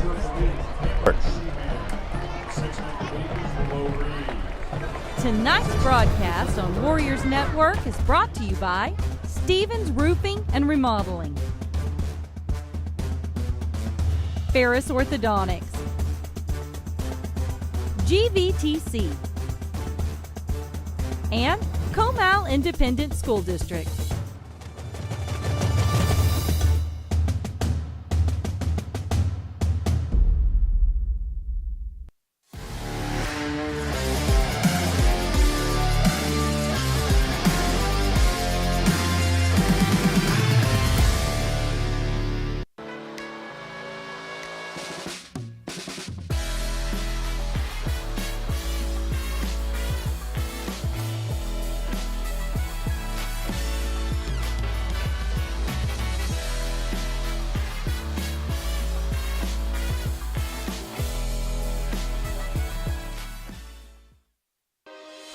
Oh, man, here's a broken play. I don't think any of these guys are north to south runners. I mean, look at this one here. Just bounced outside with no blockers ahead of him. But you know, you can always call a Hail Mary, and the guy that you want as your QB is Dr. Ferris. I mean, you give Dr. Ferris the ball, and boom, good things happen. Yep, that's Ferris Orthodontics again with that really nice new smile.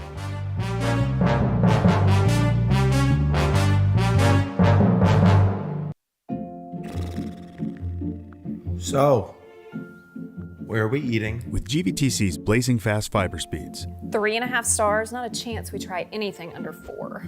you might feel like other things in life are taking a little longer than before.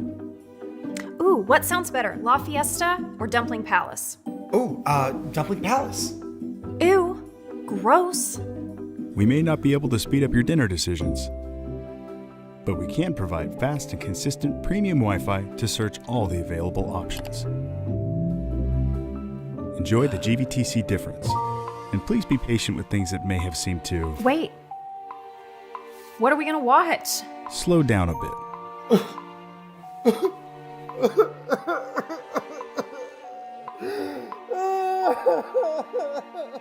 GVTC, connecting you.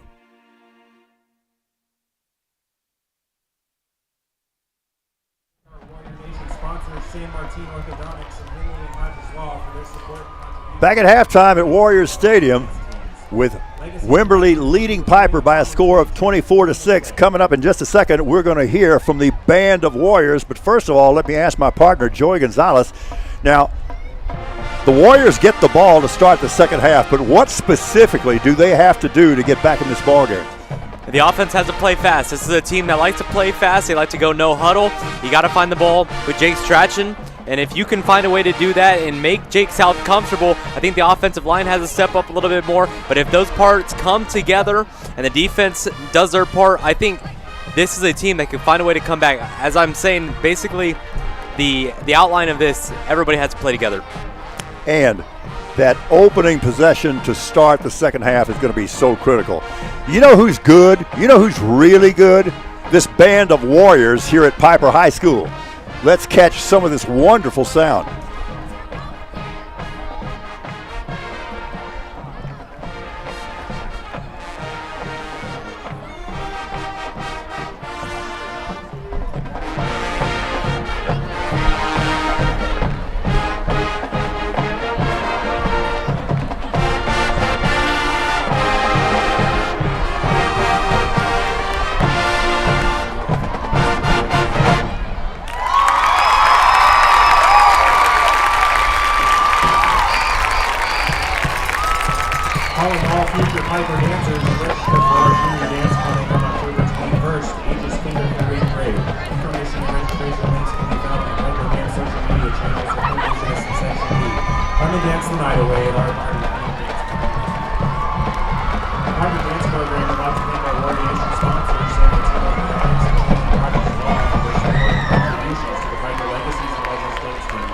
Ladies and gentlemen, please give one more round of applause for our Pieper High School Legacies dance team.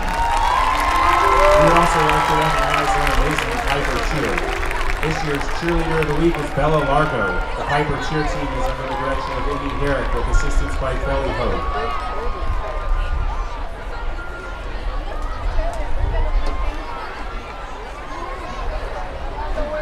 Joining us from San Antonio, Texas, please welcome the Pieper High School Band of Warriors. The Band of Warriors 2023 shows entitled Checkmate and features the music of Edward Elgar, as well as selections by James Horner from A Beautiful Mind and Bicentennial Man. Inspired by the next chapter in the journey of our band, the show depicts the kings and queens of the chessboard engaged in battle. Please enjoy the depiction of the chess match as you look for the winner in the end. This Pieper High School halftime is proud to welcome drum majors Jonathan Dooley, Aaron De La Garza, Alani Perez, Avery Chan, and the Pieper High School Band of Warriors.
Pieper Band of Warriors is under the direction of Band Director Evan Berry and Assistant Directors Alan Connor and Scott Lowe. The color guard is under the direction of John Arroyo. Pieper Ranch Middle School Directors are Dave Green, Kendall Tucker, and Lane Palmer. Band section of the week is the Flutes. The Band of Warriors is proud to be sponsored this year by our Warrior level corporate sponsors, Truett Construction, and Cycling Operators. The Pieper Band would also like to thank our most supporting administration for their assistance along the way for this studio. Let's go Warriors!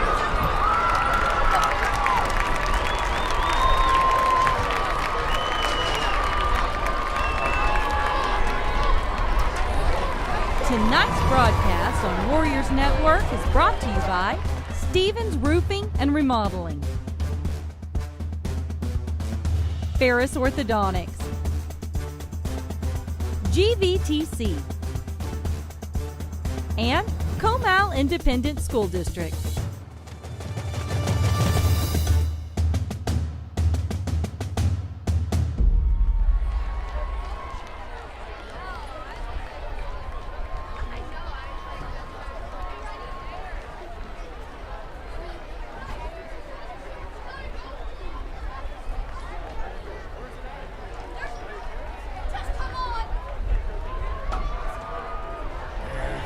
The field is your visiting team, Wimberley, Texas. Back at halftime. Friday night number 2 of the 2023 high school football season. We got a non-district game tonight, and at halftime, Wimberley, a defending state finalist, leads Pieper by a score of 24-6. Hope you enjoyed that wonderful performance by the Band of Warriors here at Pieper High School. They have such a marvelous organization, and what a great sound under the direction of Evan Berry. My name is Paul Alexander. I'm working with Joey Gonzalez. It's an 18-point game right now, Joey, but I don't get the feeling that this game is completely out of touch, particularly if the Warriors can mount a big drive here to start the second half. Well, I mean, that's a perfect opportunity. You're getting the ball to start off the half, go down the field quickly, put your score up on the board and get something going, force the defense to come out here and get the stop, and then just like that, you're within one possession, you're ready to go. And speaking of ready to go, we're just about set to begin play as the Warriors will be moving left to right from north to south. Here we go, Warrior fans, starting off our second half. Warriors will receive the football. Nolan Doss and Cash Lancaster deep receiving for the Warriors, who trail by 18. Here's the second half kickoff. It'll be taken at the 5-yard line, and we got a whistle. Fair catch. Call. Okay, he did call for a fair catch. Of course, the ball hit the ground, so I was kind of wondering how the officials were going to handle that. But, of course, you can do that now. You know, you can fair catch a kickoff anywhere on the field inside that 25, and it will come out to the 25. And, Joey, the reason for that is enhanced player safety, but it also has some strategic applications as well. Yeah, I'm glad you mentioned that. I mean, the player safety is so important as the years have progressed. And, I mean, the kickoff, I mean, there's so much momentum going towards the players, probably one of the most dangerous parts of the game, so glad they've implemented that. But now you see that fair catch, now you don't have to worry about being pinned in your own 15, 5, 10-yard lines. But when the dust settles, they're going to re-kick the football.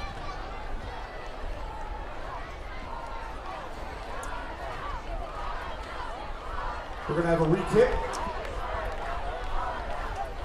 All this being sorted out by this officiating crew led by the referee, Ernie Bustamante.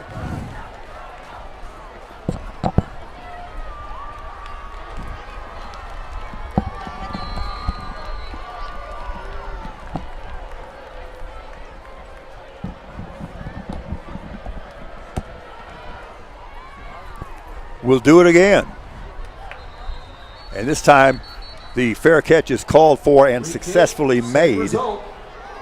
So it'll come out to the 25-yard line. So the Warriors going to need to cover 75 pretty quick here to get back in this ball game. But, I mean, we saw this happen at the start of the ball game out at Leander Glenn, a team that was led by Jake South and quickly went down the field on 75 yards. It's a Pieper team who knows how to do it. They've done it before, and I'm sure they could do it again, and it would be perfect to do it at the start of this third quarter. Start the drive from the 25 following the fair catch on the kickoff. Two receivers to either side, running back set to the right of the quarterback, Jake South. Running play on first down.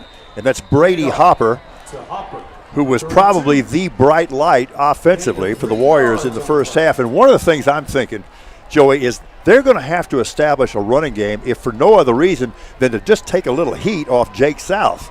Yeah, I'm glad you mentioned that, because we haven't even seen a player like John Hamilton get a touch on the ball. Brady Hopper's been the guy that's really done it all in the running back position. They're trying to do it. That's Hopper again on the carry. It's another 2 to 3 yards. You know, the first score of this game was a sack in the end zone where the Texans brought heavy heat on the Pieper quarterback, Jake South, and pinned him about 5 yards deep. And from there, they quickly took a 10-0 lead, and the margin is currently 18 at 24-6. Little daylight on the far side of the field. That's Hopper again. And we'll see where they mark the football. Looks like they are going to move the chains. Yeah, really close one. But, Paul, we talked about Brady Hopper being that most important player in that first half. And right there, he gets 3 touches, and he's going to get the first down for Pieper. Well, it's off to a good start. And that will net the first down out at the 35-yard line. And we do have an injured player down on the field for Wimberley. He's being attended to right at midfield here on the near side. Hope everything's okay there, and we will keep it right here. Hopefully it's all right. I mean, as we mentioned, the first 2 games of this season have been hot ones. It's been around the mid-90s for both of these games, and if hydration isn't perfected throughout the week, it could lead to cramps, and hopefully that's all this is for the Wimberley player who's sitting down at midfield. Number 18, Lucas Brookshire, appears to be the injured player for the Texans. And by the way, he's one of their outstanding defensive players. The senior starts at cornerback. Yeah, Brookshire, he's done a really nice job throughout this ball game, really locking up the defenders, but then he's also combined for those tackles throughout this ball game, and they are stretching out his calf right now, so that signals to me that it's probably just a lack of hydration right now. Let's hope that's the case. Brookshire gets to his feet, and yeah, that appears to be a calf cramp. And we hope he can walk it off and, as you said, get rehydrated on this. So when we come back to play, it'll be 1st and 10 for the Warriors from their 35-yard line, trailing 24-6 here in the opening seconds of the third quarter.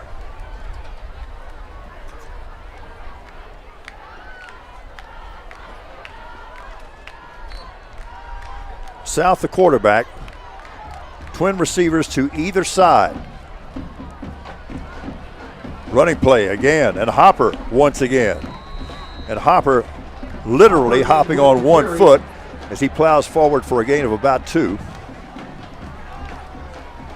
You could tell Coach Nick Rogers during the intermission, he wanted to get his running backs more involved. Brady Hopper getting all 4 touches on the first 4 plays of this second half, excuse me. Stay in that double twins formation. South looks left side. It's incomplete. It was kind of thrown between 2 receivers, between Nathaniel Martinez along with Jake Strachan. Pass falls incomplete, and it's 3rd and a short 8. It looked like Nathan Martinez on that run. He was going to go down the field, maybe have a cut right before looking back, and right there, Jake South releases a little bit too early. Martinez still has back turned to his quarterback. South from an empty formation this time. 3-man defensive front. South comes to the near side, now throws it, floats it up on this near sideline, and the pass falls incomplete. We're looking for a flag. It was intended for Nolan Doss, who caught 4 touchdown passes last week, and we do have a flag on the play. Yeah, if you're a cornerback right there, you have to at least turn your body in an effort to show that you're going up to defend the ball. And right there, the corner just completely looking at Nolan Doss, does not look back whatsoever. An easy call for the officials. Should be pass interference and a first down for Pieper. It will be. Of course, unlike the NFL, that's not a spot foul, but they'll walk it off on pass interference, and that should be sufficient for the first.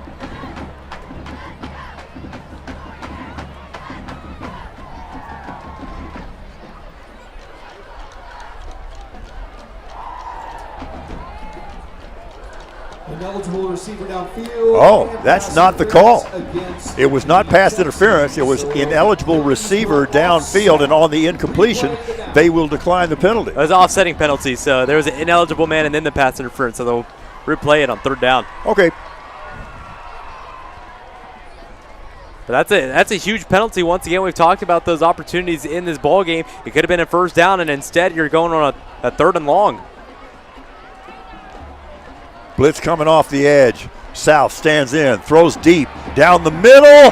Receiver extends, a diving catch made by Mason Kruger to keep that drive alive.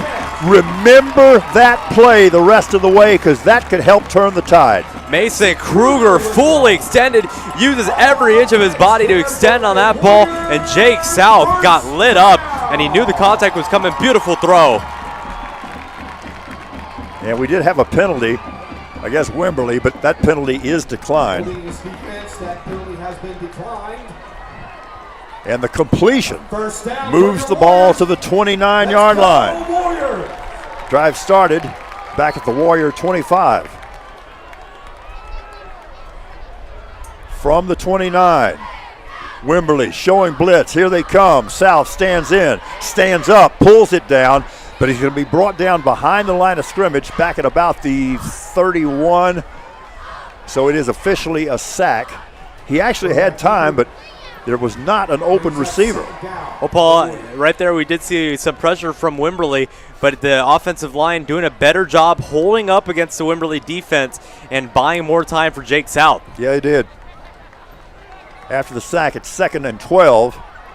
Running play, and that's Hopper once again. Hopper really getting a workout here.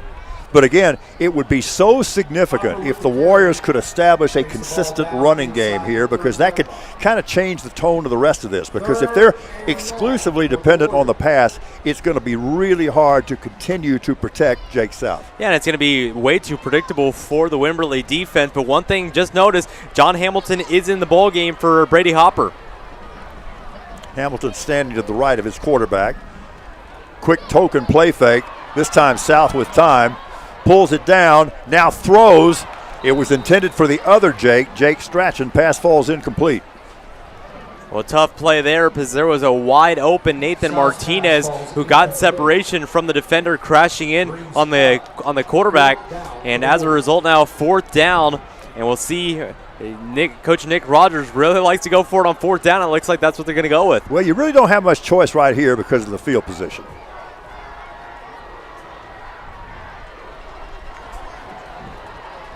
So it's 4th and 9, empty set, 3 receivers set to the far side of the field. South, the quarterback. They rush 4 this time. South under pressure, tries to stay on his feet, is unable to, and is sacked, and the ball will go over. And that's that guy, his 2nd sack of the night and 4th of the season. The outstanding outside linebacker, Reed Lineweber. Reed Lineweber, I mean, this is a guy who could get to the quarterback. He can bring the pressure. And we talk about on the offensive side, Cody Stover, but Reed Lineweber, he's the guy to watch out for on the defensive side for Wimberley. So that once promising drive nets nothing, and the margin is still 18 at 24-6 with 8.5 minutes remaining here in quarter number 3. 3-man defensive front. Warriors in their standard 3-3-5 defense. Running play gets absolutely nothing. That's Owen O'Neal on the carry, but he gets rocked by senior defensive lineman David Huntsman. David Huntsman, one of the 4 captains we talked about before the game started, and he came flying in there and holds Wimberley to a no-yard pickup. 2nd and 10. Stover pulls it down. Runs through 2 tackles And it's finally brought down by the strong safety, Chris Vivians, the junior for this Warriors defense. 9-yard pickup, and what a great acceleration by Stover, getting past his offensive line, stays athletic past the line, and goes down after contact after 2 attempts. 3rd and 1, 4-man defensive front for the Warriors this time. We haven't seen much of that tonight. Lead play, he'll just keep it. He's into the secondary, he being Stover, and he's got the first down into Warrior territory, finally brought to the ground by the free safety, Grant Oling.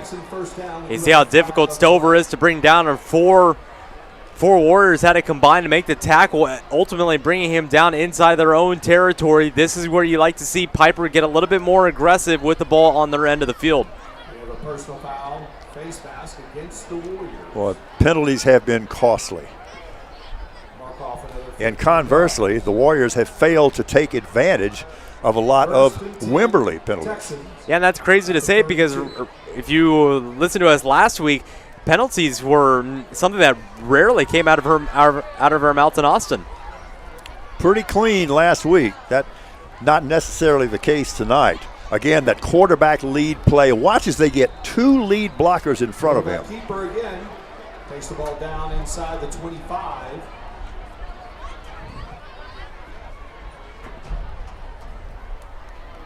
Cody Stover, just continues to move the ball himself.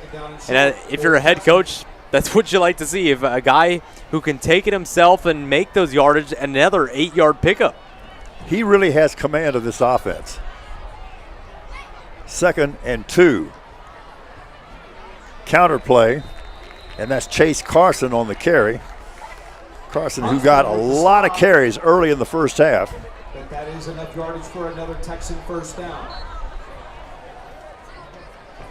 A nice counter play there. The 2 running backs nearby, and the handoff just enough for the first down. And just outside of the red zone here, 6:35, and with just 2 possessions for 1 from each team, the time starting to tick off a little bit faster as we get into the late stages of the second half. There could be no question that this Wimberley offensive line has dominated the line of scrimmage.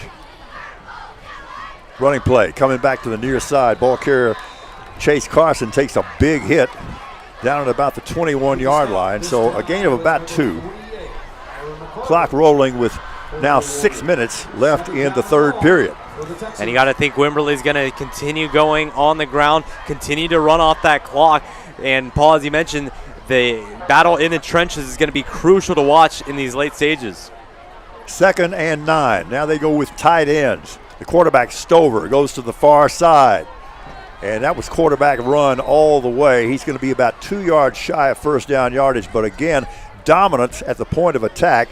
The tackle finally made by the senior free safety, Reese Madigan. Madigan with the tackle, and Paul, as you mentioned, as soon as the snap was taking, Cody Stover looks up, puts the ball inside of his arms, and he continues to take off. Another 2 tackles to take, finally brought down by Madigan. 3rd and 2, and yeah, this play is a big deal.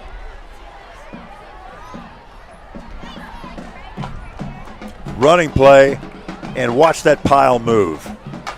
Such impressive work by this Texan offensive line. Back-to-back QB draws right there. Quickly getting the snap, Cody Stover moves his feet forward and gets it within the 10-yard line. 3 plays inside of the red zone, and this is a crucial down right here. Well, and this is a 1st and goal. Ball squarely between the hash marks. Looks like Cody Stover is going over to the sideline and will likely have this play off as the helmet came off. That's the deal. If your helmet comes off, you got to sit out a play. So they run the play clock all the way down to 2 and then take the timeout. And they're almost at a point in the ball game, Joey, where Wimberley can start to try to bleed that clock a little bit. Yeah, that's why I'm saying Wimberley is going to continue to run the ball. And we've seen already twice in this ball game, there's been 2 5+ minute drives from this Wimberley team. They know how to control the time. They know how to have long drives. We've seen 2 15+ play drives. So Wimberley knows how to control the time. But Pieper, they've only had 1 turnover forced in this ball game. Right here would be an ideal time to do with that. It would come in pretty handy. There's no question about that. Because you don't want even 3 points tacked on to what is now an 18-point deficit.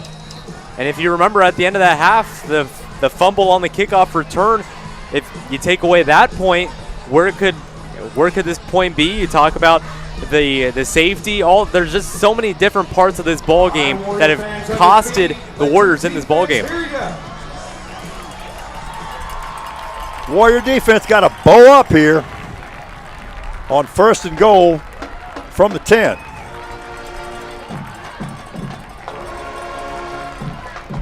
A lot more compact right here. We'll see if they go on the ground as they've done a majority of this drive. Well, since Wimberley took the timeout, that enables them to get Stover back on the field. You can do that.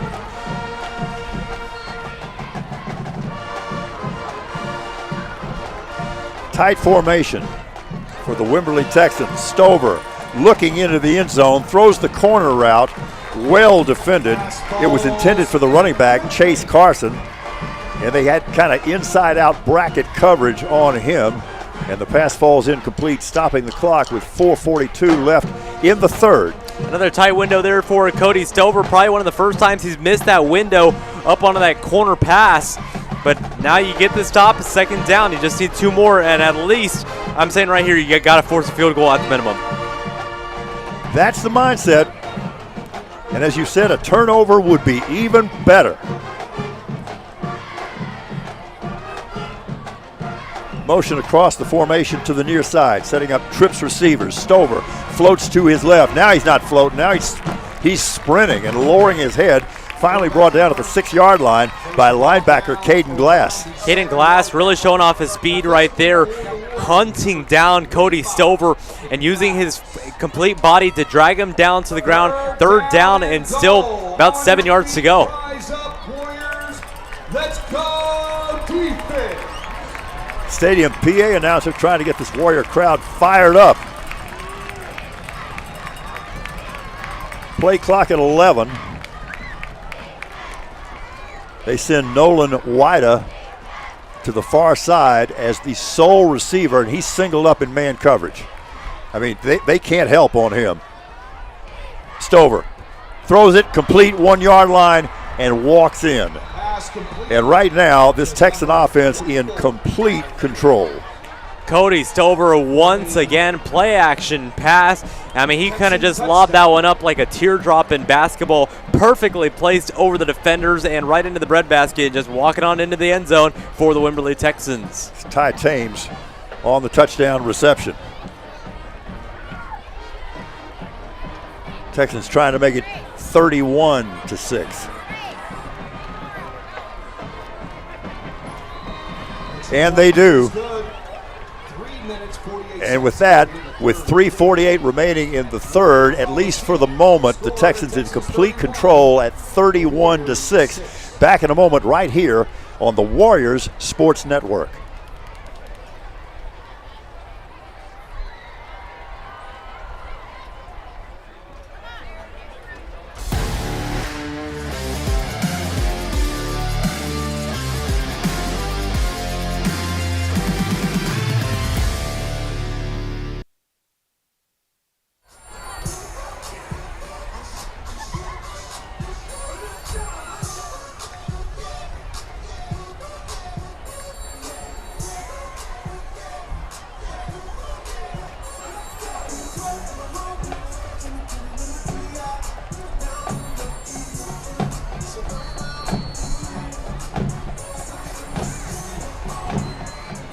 Kickoff.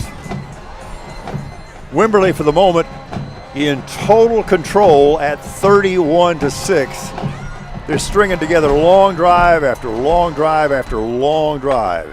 Fair catch call for and made on the kickoff.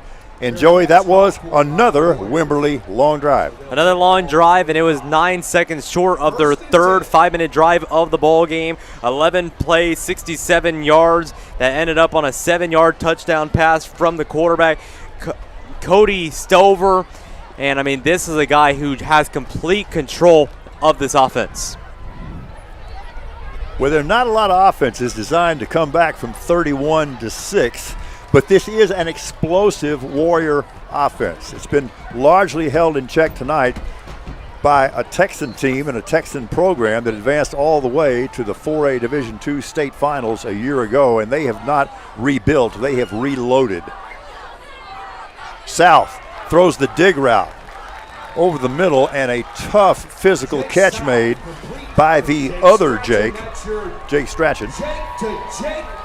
I'm glad you mentioned that physical play, because I mean, Jake Strachan, every single time there's been a play that he knows he's going to get rocked, I mean, he just absorbs the contact, makes a grab, and moves the chains for the Warriors. You're right. We saw that in the first half as well. Running play on first down. And into the ball game goes John Hamilton. We haven't seen a whole lot of him tonight. Yeah, we really haven't seen a whole lot of him, but we saw against Leander Glenn, that was a guy who was able to keep his feet moving, go with extra yards after contact, and a nice little 6-yard run on that play. 2nd and 4. South, this time with time. A lot of time. Now he leaves the pocket to the far side and essentially throws it away. So you'd have to just consider that excellent coverage by this Texas defense, because South had all the time in the world, just no place to go with it. Yeah, he had a lot of time, and then once the Wimberley defense forced him to his left side, all the receivers were on the right side of the field, and really the only thing he could do was throw the ball out of bounds unless he was going to run it himself. 3rd and 4 against a 3-man defensive front. And we've got some problems on the exchange.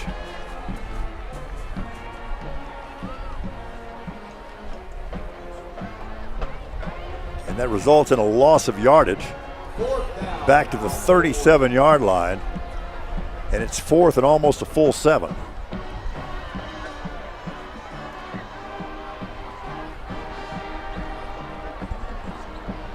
Hayden Rice checks into the ballgame at wide receiver for the Warriors. Wimberley showing blitz. They run a stunt instead.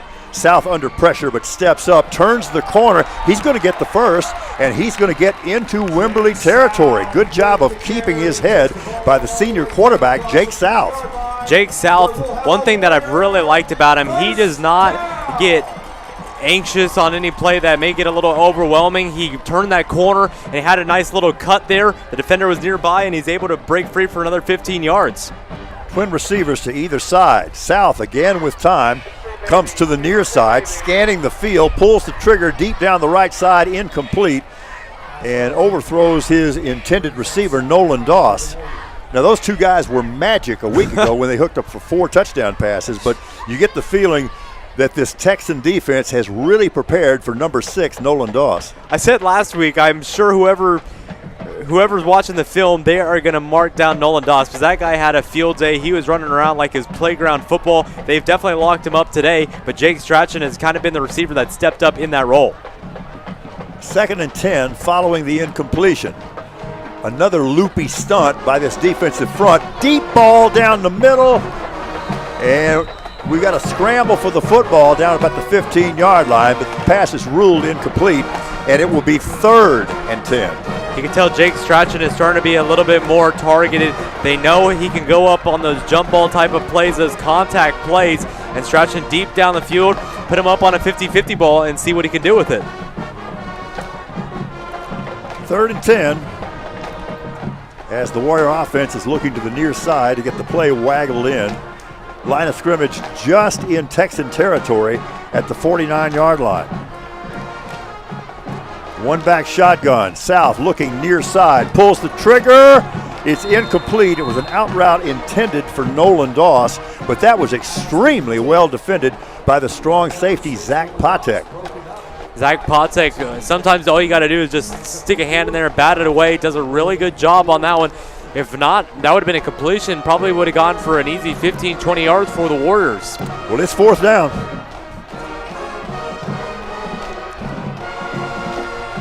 With 1:51 remaining in the 3rd, and the Warriors trailing 31-6.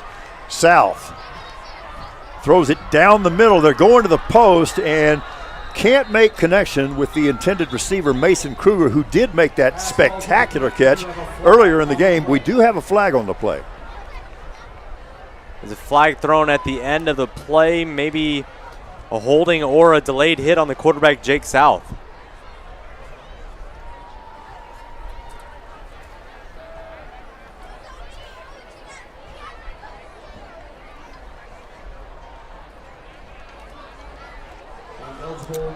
Yeah.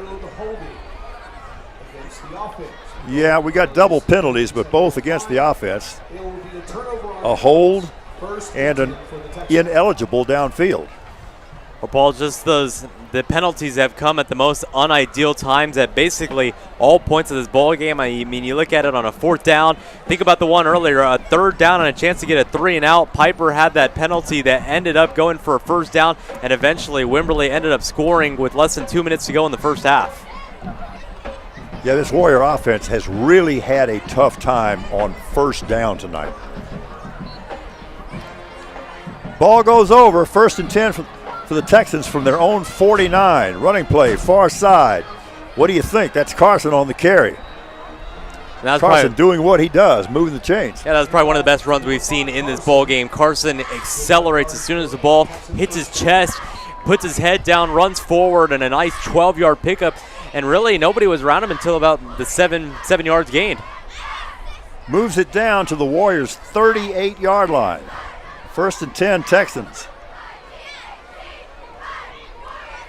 They've got a wing in the game to the right side. Counterplay coming back to the near side into the secondary. What a nifty run. Ball carrier still on his feet. Carson once again. Well, another nice solid run there. Gets out to the edge. And Pieper allowing the chains to move down with the ball inside their own 25. Number 15, Lopez. 1st down. Nearing the 1 minute mark remaining here in quarter number 3.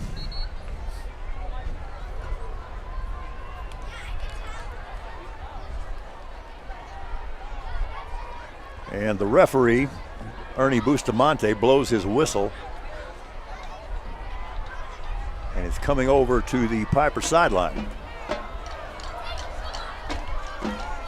Well, there was a player who went down with a cramp, and it looks like they're trying to stretch him out. Can't tell who it is from right here. It looks like, hard to tell the number from right here, but they're trying to move him a little bit more towards the sideline. And as a result now, they're going to get ready to resume play.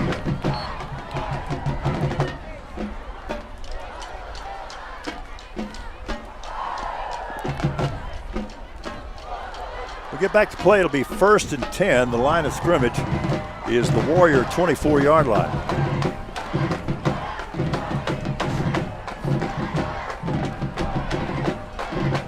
Stover has been magnificent at quarterback tonight. Gives it off to Carson again. Again, a good surge by the left side of that Texan offensive line.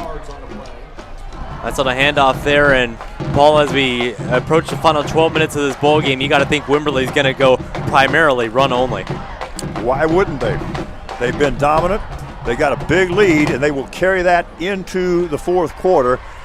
They're going to let the clock run out here in quarter number 3.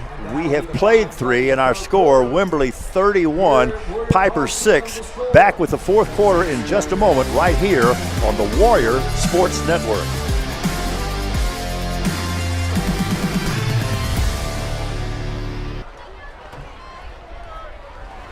Tonight's broadcast on Warriors Network is brought to you by Stevens Roofing and Remodeling, the Branch Neighborhood Grill, San Martin Orthodontics, and Stratton Sport and Spa.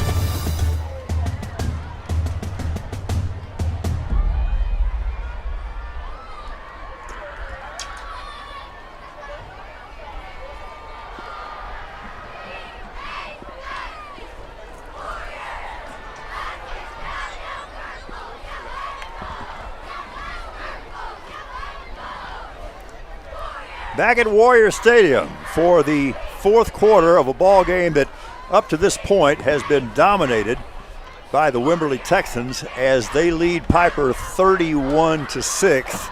And there's been no secret about what is causing this success for Wimberley. Their offensive line has been so physical and their backs run hard. That's one of the easiest ways to win a football game, win the battle in the trenches and let your quarterback and running backs get to work. On 2nd down, that is a big hit. Carson was blown up by Thor Michael Bust. You just got hit by Thor, man. You just got stuck. You just got hit by Thor. I mean, we've talked about this. This is a defense who has so many state caliber wrestlers. I mean, these are guys who know how to use their bodies to their advantage. And right there, when you got 4 defenders coming in on you, it's difficult to move the ball past that line of scrimmage. That was a great play, not just the hit, but the move he made to defeat that block. Playing left defensive end in that 3-man Warrior front.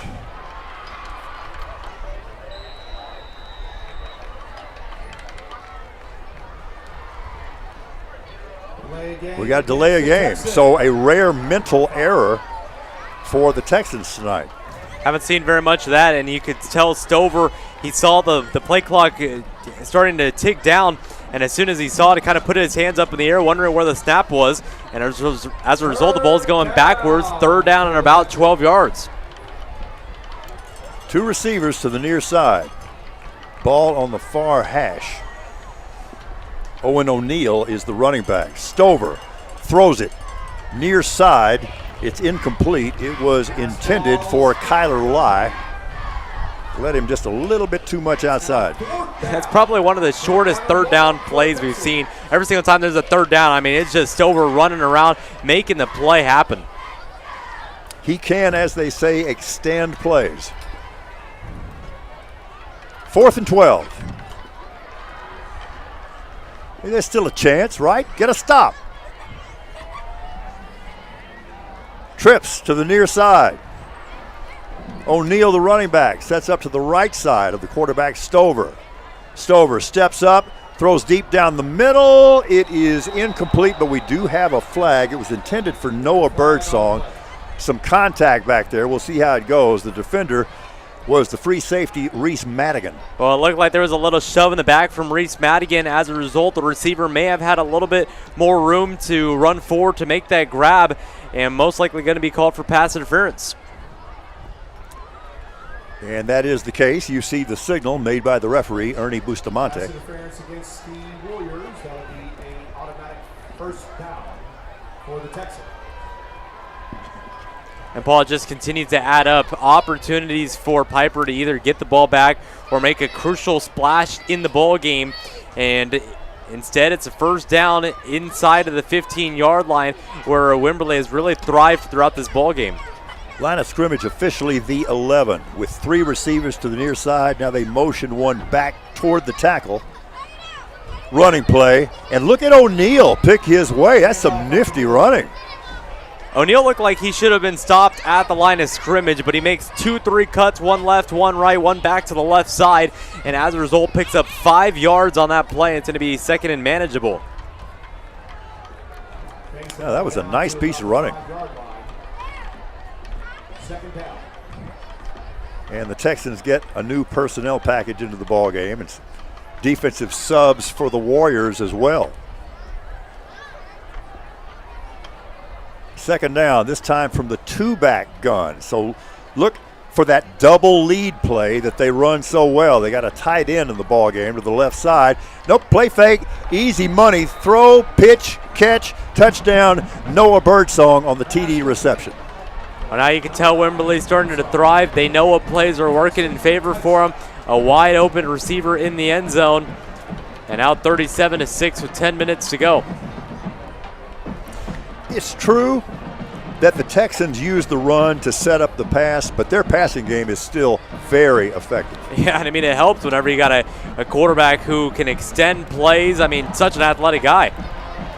PAT is blocked, so we got a Warrior team that's still fighting, but they do give up another 6. And our score with 10:02 remaining in the 4th, now Wimberley 37 and Pieper 6. We'll be back in just a moment right here on the Warriors Sports Network.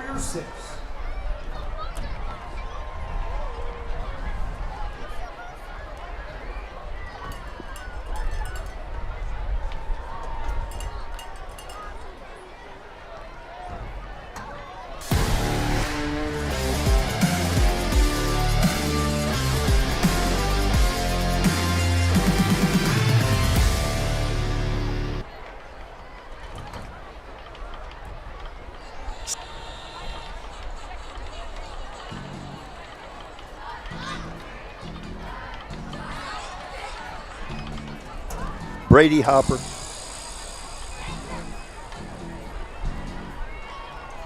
Back at Warriors Stadium for the final 10 minutes of this one, a game that's been totally dominated by the Wimberley Texans. A very well-balanced team. And several things, Joey, have not gone according to plan tonight for the Warriors, but I would say the most glaring would be they really have not been productive on first down, and that has set up so much offensive pressure on succeeding downs. And that's just getting the running game going. We haven't seen very much from the rushing offense. We've seen it a little bit more in the second half, but you got to think going into practice this week. We talked about last week, there wasn't really a whole lot to work on in practice, but now this week you have a better idea, and I think the running game is really going to be a focus going into next week's game against Davenport. A game that will be live streaming right here on the Warriors Sports Network starting at 7 o'clock a week from tonight.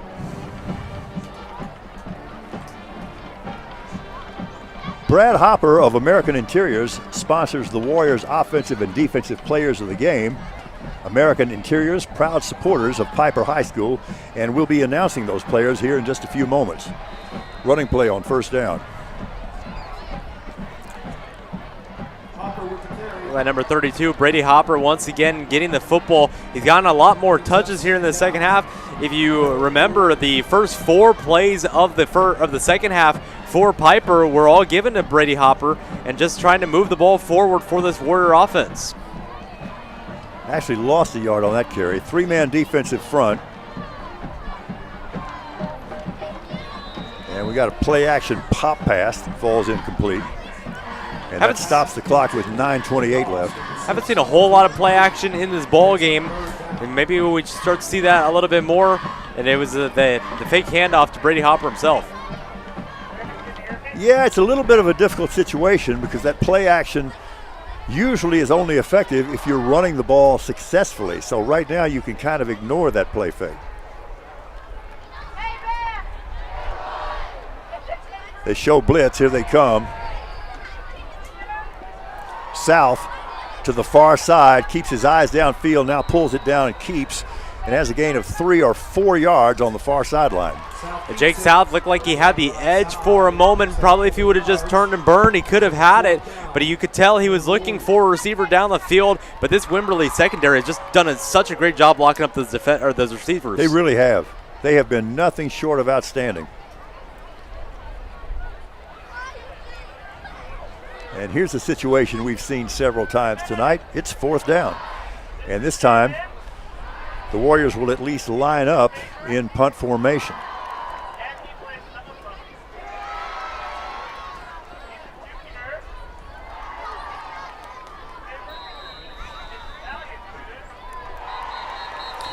We got a whistle and a stoppage. Well, Paul, not only a fourth down, but a 3 and out, and really not a time in the ball game where you can afford to have that. And now the whistle blown as the time was starting to tick down to 0 on the play clock. The Warrior offense made some plays tonight, but in general, they just could not find their rhythm. That's just got to be the mental errors. I mean, way too many penalties tonight, something that's got to be cleaned up next week. But, I mean, in football, I mean, you're going to have your ups and your downs. You're going to have your great weeks. You're going to have your bad weeks. But, I mean, the great part is this is non-district scheduled. This is a time to work out those kinks.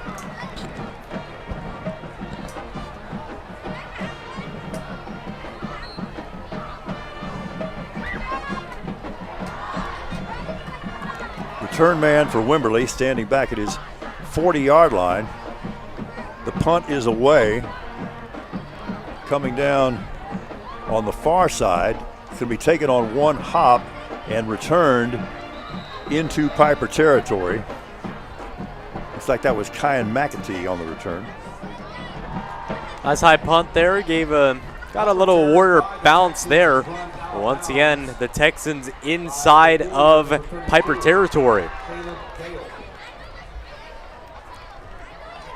As I mentioned, in just a few minutes, we'll be naming the offensive and defensive players of the game for the Warriors. That brought to you by American Interiors, who are very proud supporters of Pieper High School. They've done a lot of good things to help. Penalty against the Warriors.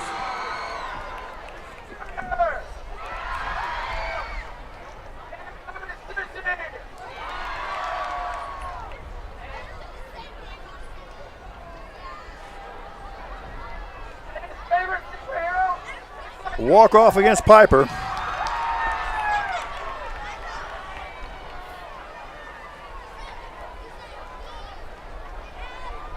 And a large one. They'll spot the ball at the 25-yard line. Three-man defensive front. Stover throws near side, complete at the 4-yard line. That's another nice catch by Mason Kruger. Little breakdown and cover there. And wide open is a Texan inside of the 5-yard line. And Wimberley threatening to make this over 40 points scored here in week number 2. Keep in mind, they scored 60 last week. First and goal from inside the 5. Here's that lead play funky formation. Counter with the quarterback.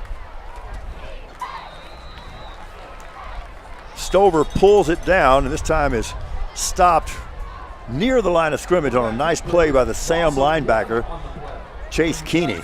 And that's one thing that we saw against Leander, the combined tackles on the running plays. And that's what they need to do going into the future, especially if you got a dual threat quarterback like Stover. Quickly combine and stop the quarterback from moving the ball forward. And that is what they need to do to shut down the running game. Leighton Lopez checks into the defensive line for Pieper. Again, that same formation. This time they run the massive lead coming to the near side, and Stover dives at the pylon, gets the nose of the ball inside of it, and once again, the Wimberley Texans have scored 6 points. Paul, Stover has just been great to watch playing tonight. I mean, he's just such an athletic guy. He's a guy who knows how to control the field. We've talked about that so many times tonight, but this is a star guy, and I mean, important to mention, Stover's only a junior. He is a smart dude, too. Football smart. PAT is on its way, and it's good. And with 8.5 minutes remaining in the ball game, Wimberley now leads it 44-6. Back in just a moment right here on the Warriors Sports Network.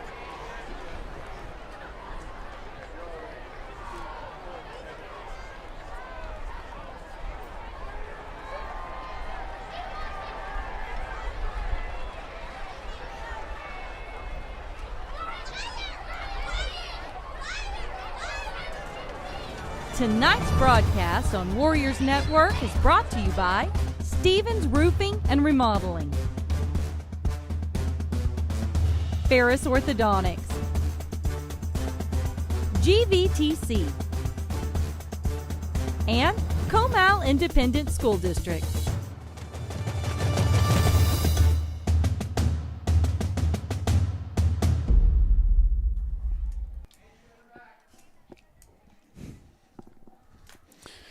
Back to play here for the final 8.5 minutes. Following the kickoff, we will name our offensive and defensive players of the game for the Pieper Warriors, brought to you by American Interiors. So think about this. Last week, Wimberley scores 60 points. They only gave up 6. Well, they put another 44 on the board so far tonight, and once again have only given up 6 points in a ball game. So to say they're well balanced would be an understatement. They have been beyond impressive tonight. You can tell a team that's trying to make their way back to that state title game, and I mean, impressive first 2 games to start the season. Fair catch made, so that'll move the ball out to the 25-yard line. And here are tonight's Warriors offensive and defensive players of the game, brought to you by American Interiors. The offensive player is the sophomore running back, Brady Hopper, who's been, in many ways, kind of the extent of the offense tonight.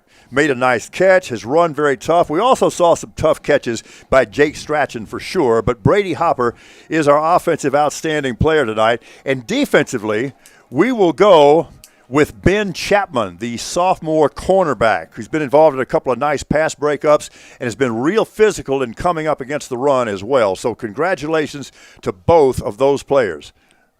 Yeah, you talk about Brady Hopper being our offensive player of the week.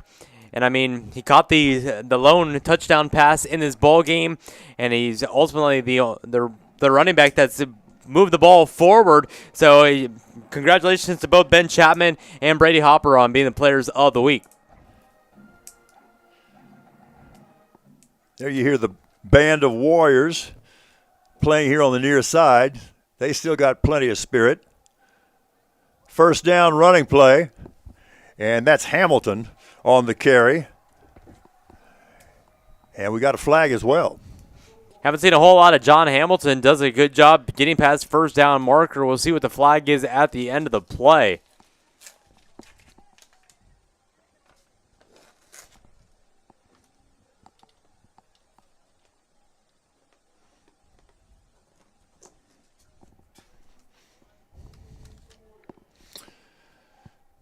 Another holding call.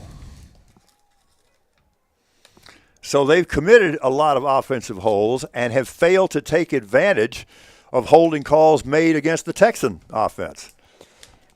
That's just one thing that's going to have to be cleaned up going into week 3 is the mental errors and just capitalizing on opportunities that have been given to this Warrior team. Right there, a nice run by John Hamilton, but it's going backwards. And then we talk about those penalties on third down and fourth down, so it really changes the tide in the direction of this game. Moves it back to the 29-yard line where it will be 2nd and 6. 3-man front again for the Texans. And into the secondary goes the ball carrier, and that is John Hamilton. Well, good job there by John Hamilton. He had his first down pickup taken away, so why not just go for another 6 yards? Really nice effort there by John Hamilton on the last 2 handoffs. And that does clear for a first down out at the 35-yard line.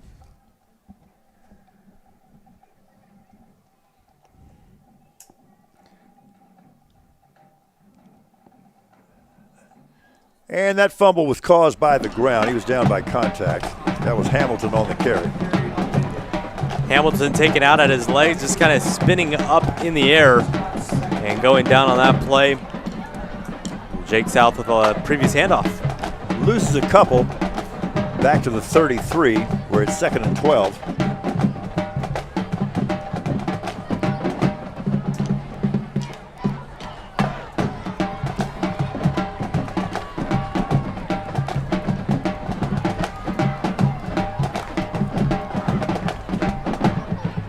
Hamilton knocked down well behind the line of scrimmage.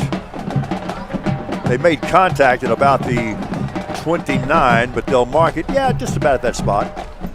But what an impressive job turned in tonight by these Wimberley Texans under the direction of their head coach, Doug Warren, who's done such an outstanding job at Wimberley in taking the Texans to the state championship game a year ago. And also, he's just such a fine gentleman. We've received so much cooperation from Wimberley High School with respect to information.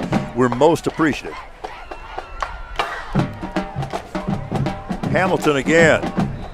Yeah, Coach Warren has just done such a great job with this Wimberley team with a really good offense, really good defense, and you could tell the Texans are trying to go back for that spot where they were just 4 quarters away from raising that title in Class 4A. They will be contenders again, to say the least. So the Warriors going to punt the football. Jake Strachan will perform the honors, standing back at his 14-yard line.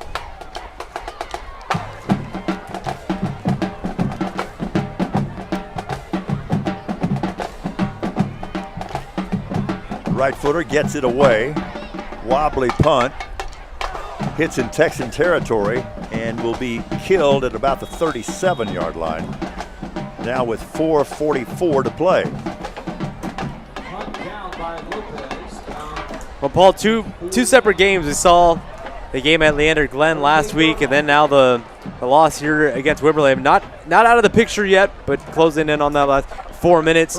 What do you think kind of goes on in practice from Coach Nick Rogers? Because you've seen a really good game and then kind of an off day. How do you think practice goes in week 3? I think it'll go well because there is discipline in this program and leadership in this program, and now they have senior leadership in this program.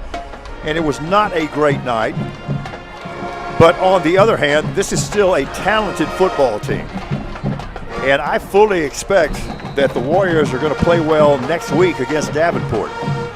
And I mean, we knew coming into this game, this is a Wimberley team who has a lot of skill, and it was going to be a tough challenge. I think this is a good benchmark to show where this Warrior team is. And I really thought that first half was a promising first half. I think they really stuck in there with Wimberley, but I mean, just Cody Stover just did such a great job of commanding this team today and leading his team offensively to this 44-6 lead.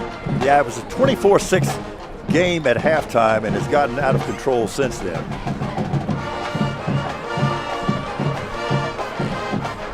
Running play and into the secondary goes Reed Lineweber.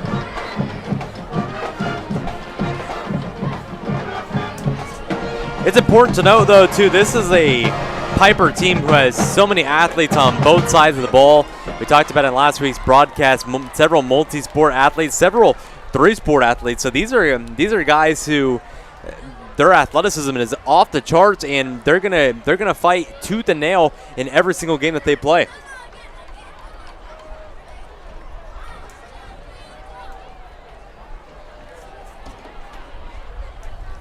Yeah, I'm not going to say it's back to the drawing board because it isn't. You know, this is a good system and they have good players. It did not come together tonight, but let's face it, let's give full credit to the Wimberley Texans. They're just an outstanding football team. Oh, not at all. I mean, I don't think you change a whole lot of things. I mean, Jake South, I still think he's a great presence in the pocket. I think he looks super confident despite all the pressure that Wimberley brought. But, Paul, as you said, I mean, this is a Wimberley team who brought it to them, and they're showing why they're one of the premier teams in Class 4A.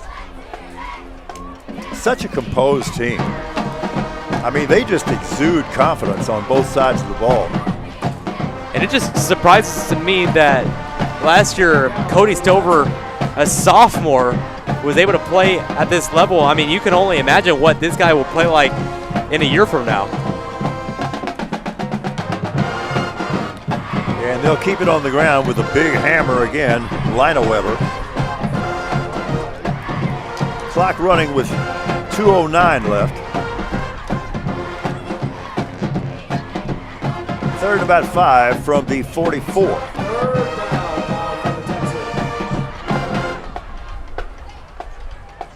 Texans in no hurry, and why would they be?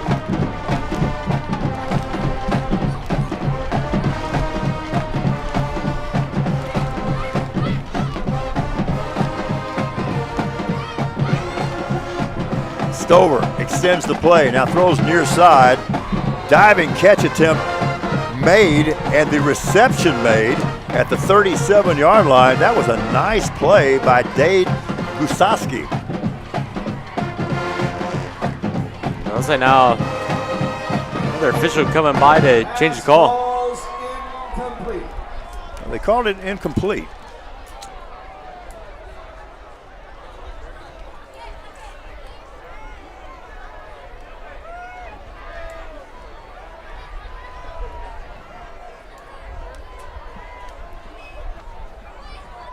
And despite the incomplete pass there, I mean, that just shows how athletic this Wimberley team has been. They've been able to extend these plays, and despite Cody Stover looking out of the plays, he still finds a way to at least make close plays for his receivers. Sure did.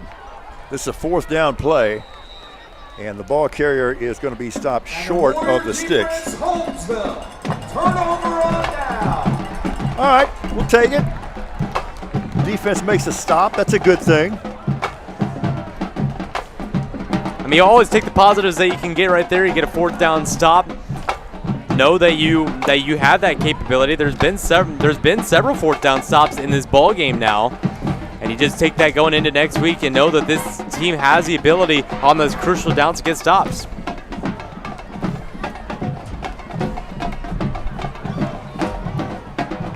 So with 1:27 left,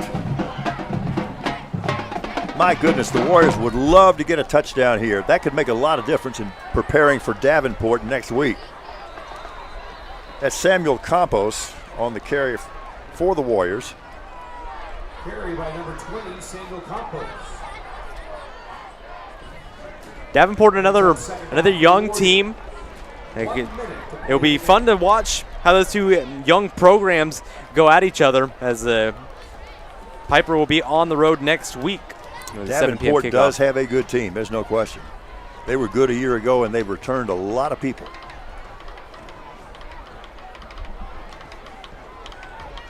Two receivers to either side. Blitz coming. Campos on the carry and delivers a blow on a defender at about the 46-yard line. So he finished that run. That was good. Yeah. He just lowered that shoulder and went through it, just kind of spinning his body forward for an extra yard or two. Spina, number 30. 25 seconds remaining in this one. And that is going to do it. Both teams content to let the clock hit 0.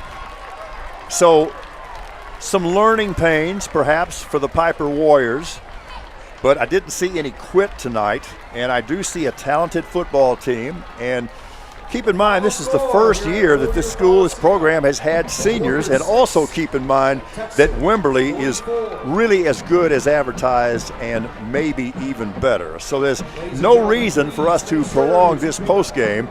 Our final score tonight, Wimberley 44, Pieper 6. Next up for the Warriors, a non-district game at Davenport a week from tonight. Don't forget, we'll have the live streaming telecast right here on the Warriors Sports Network starting at 7 p.m. So for my partner, Joey Rodriguez, and Keith Schmitz, our wonderful spotter, my name is Paul Alexander, and I'm bidding you good night from Warrior Stadium.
Hey, I got another one for you. And just look at the hole in this line. You could drive a truck right through there. I mean, the refrigerator William Perry could get a first down there. But you know who's going to get their number called for this one? Yeah, that's right, Dr. Ferris. He's like a ligating linebacker. Boom, just like that. And that's why Ferris Orthodontics is going to get the MVP for this one.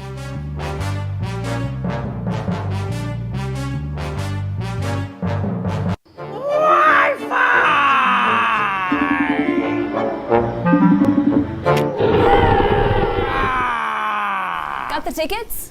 Yep, I got them right here. I'll see you at 9. Call GVTC today for our premium Wi-Fi service. Because Wi-Fi dead zones are downright terrifying. GVTC, official Wi-Fi of the undead.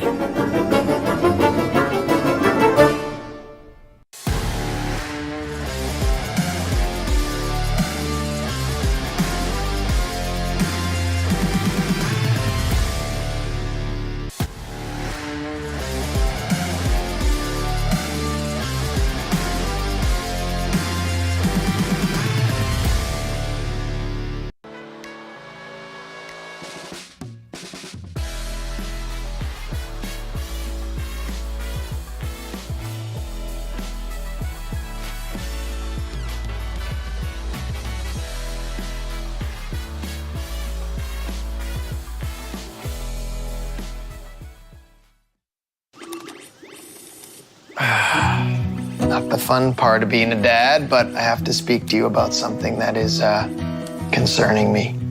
Concerning you? Yeah. Heard you and your mother talking about this Arlo fella, and Arlo? I wasn't eavesdropping. He's always watching you. His videos are secure. This guy sounds like a creep.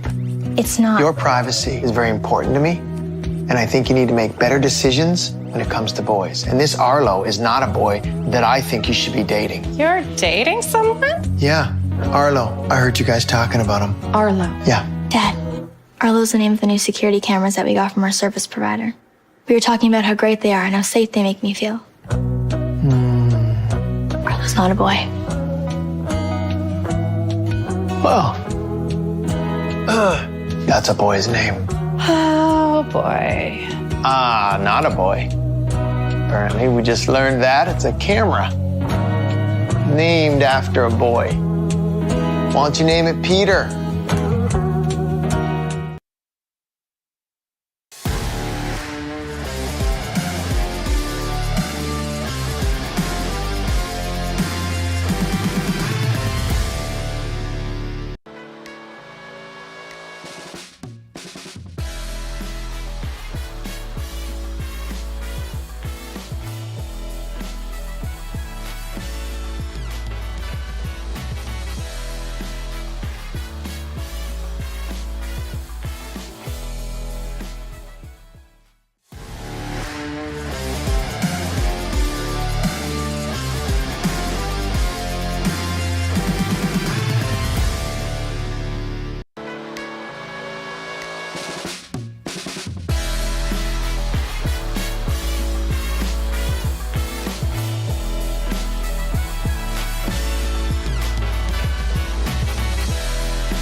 Oh, man, here's a broken play. I don't think any of these guys are north to south runners. I mean, look at this one here. Just bounced outside with no blockers ahead of him. But you know, you can always call a Hail Mary, and the guy that you want as your QB is Dr. Ferris. I mean, you give Dr. Ferris the ball, and boom, good things happen. Yep, that's Ferris Orthodontics again with that really nice new smile.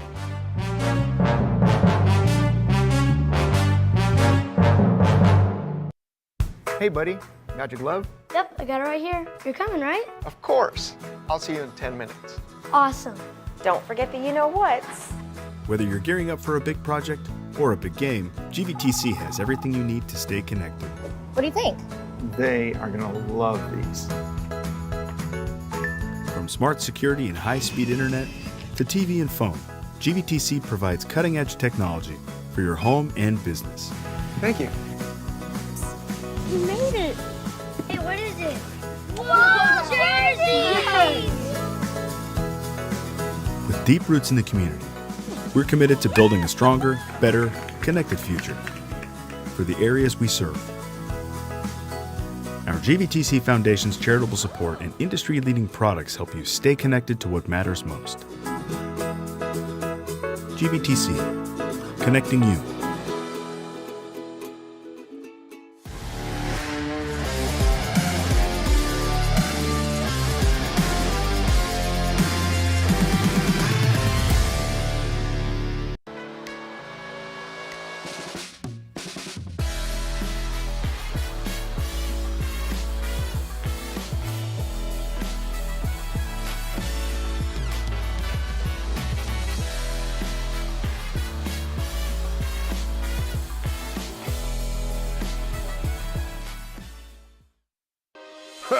Oh, man, here's a broken play.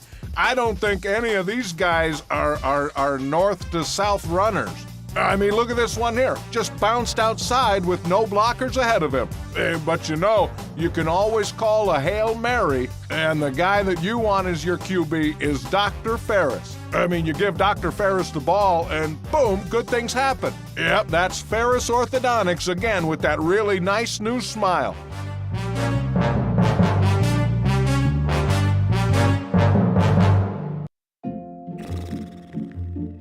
So, Where are we eating? With GVTC's blazing fast fiber speeds, 3.5 stars, not a chance we try anything under 4. you might feel like other things in life are taking a little longer than before. Ooh, what sounds better, La Fiesta or Dumpling Palace? Ooh, Dumpling Palace. Ew, gross. We may not be able to speed up your dinner decisions, but we can provide fast and consistent premium Wi-Fi to search all the available options. Enjoy the GVTC difference, and please be patient with things that may have seemed to Wait, what are we gonna watch? slow down a bit.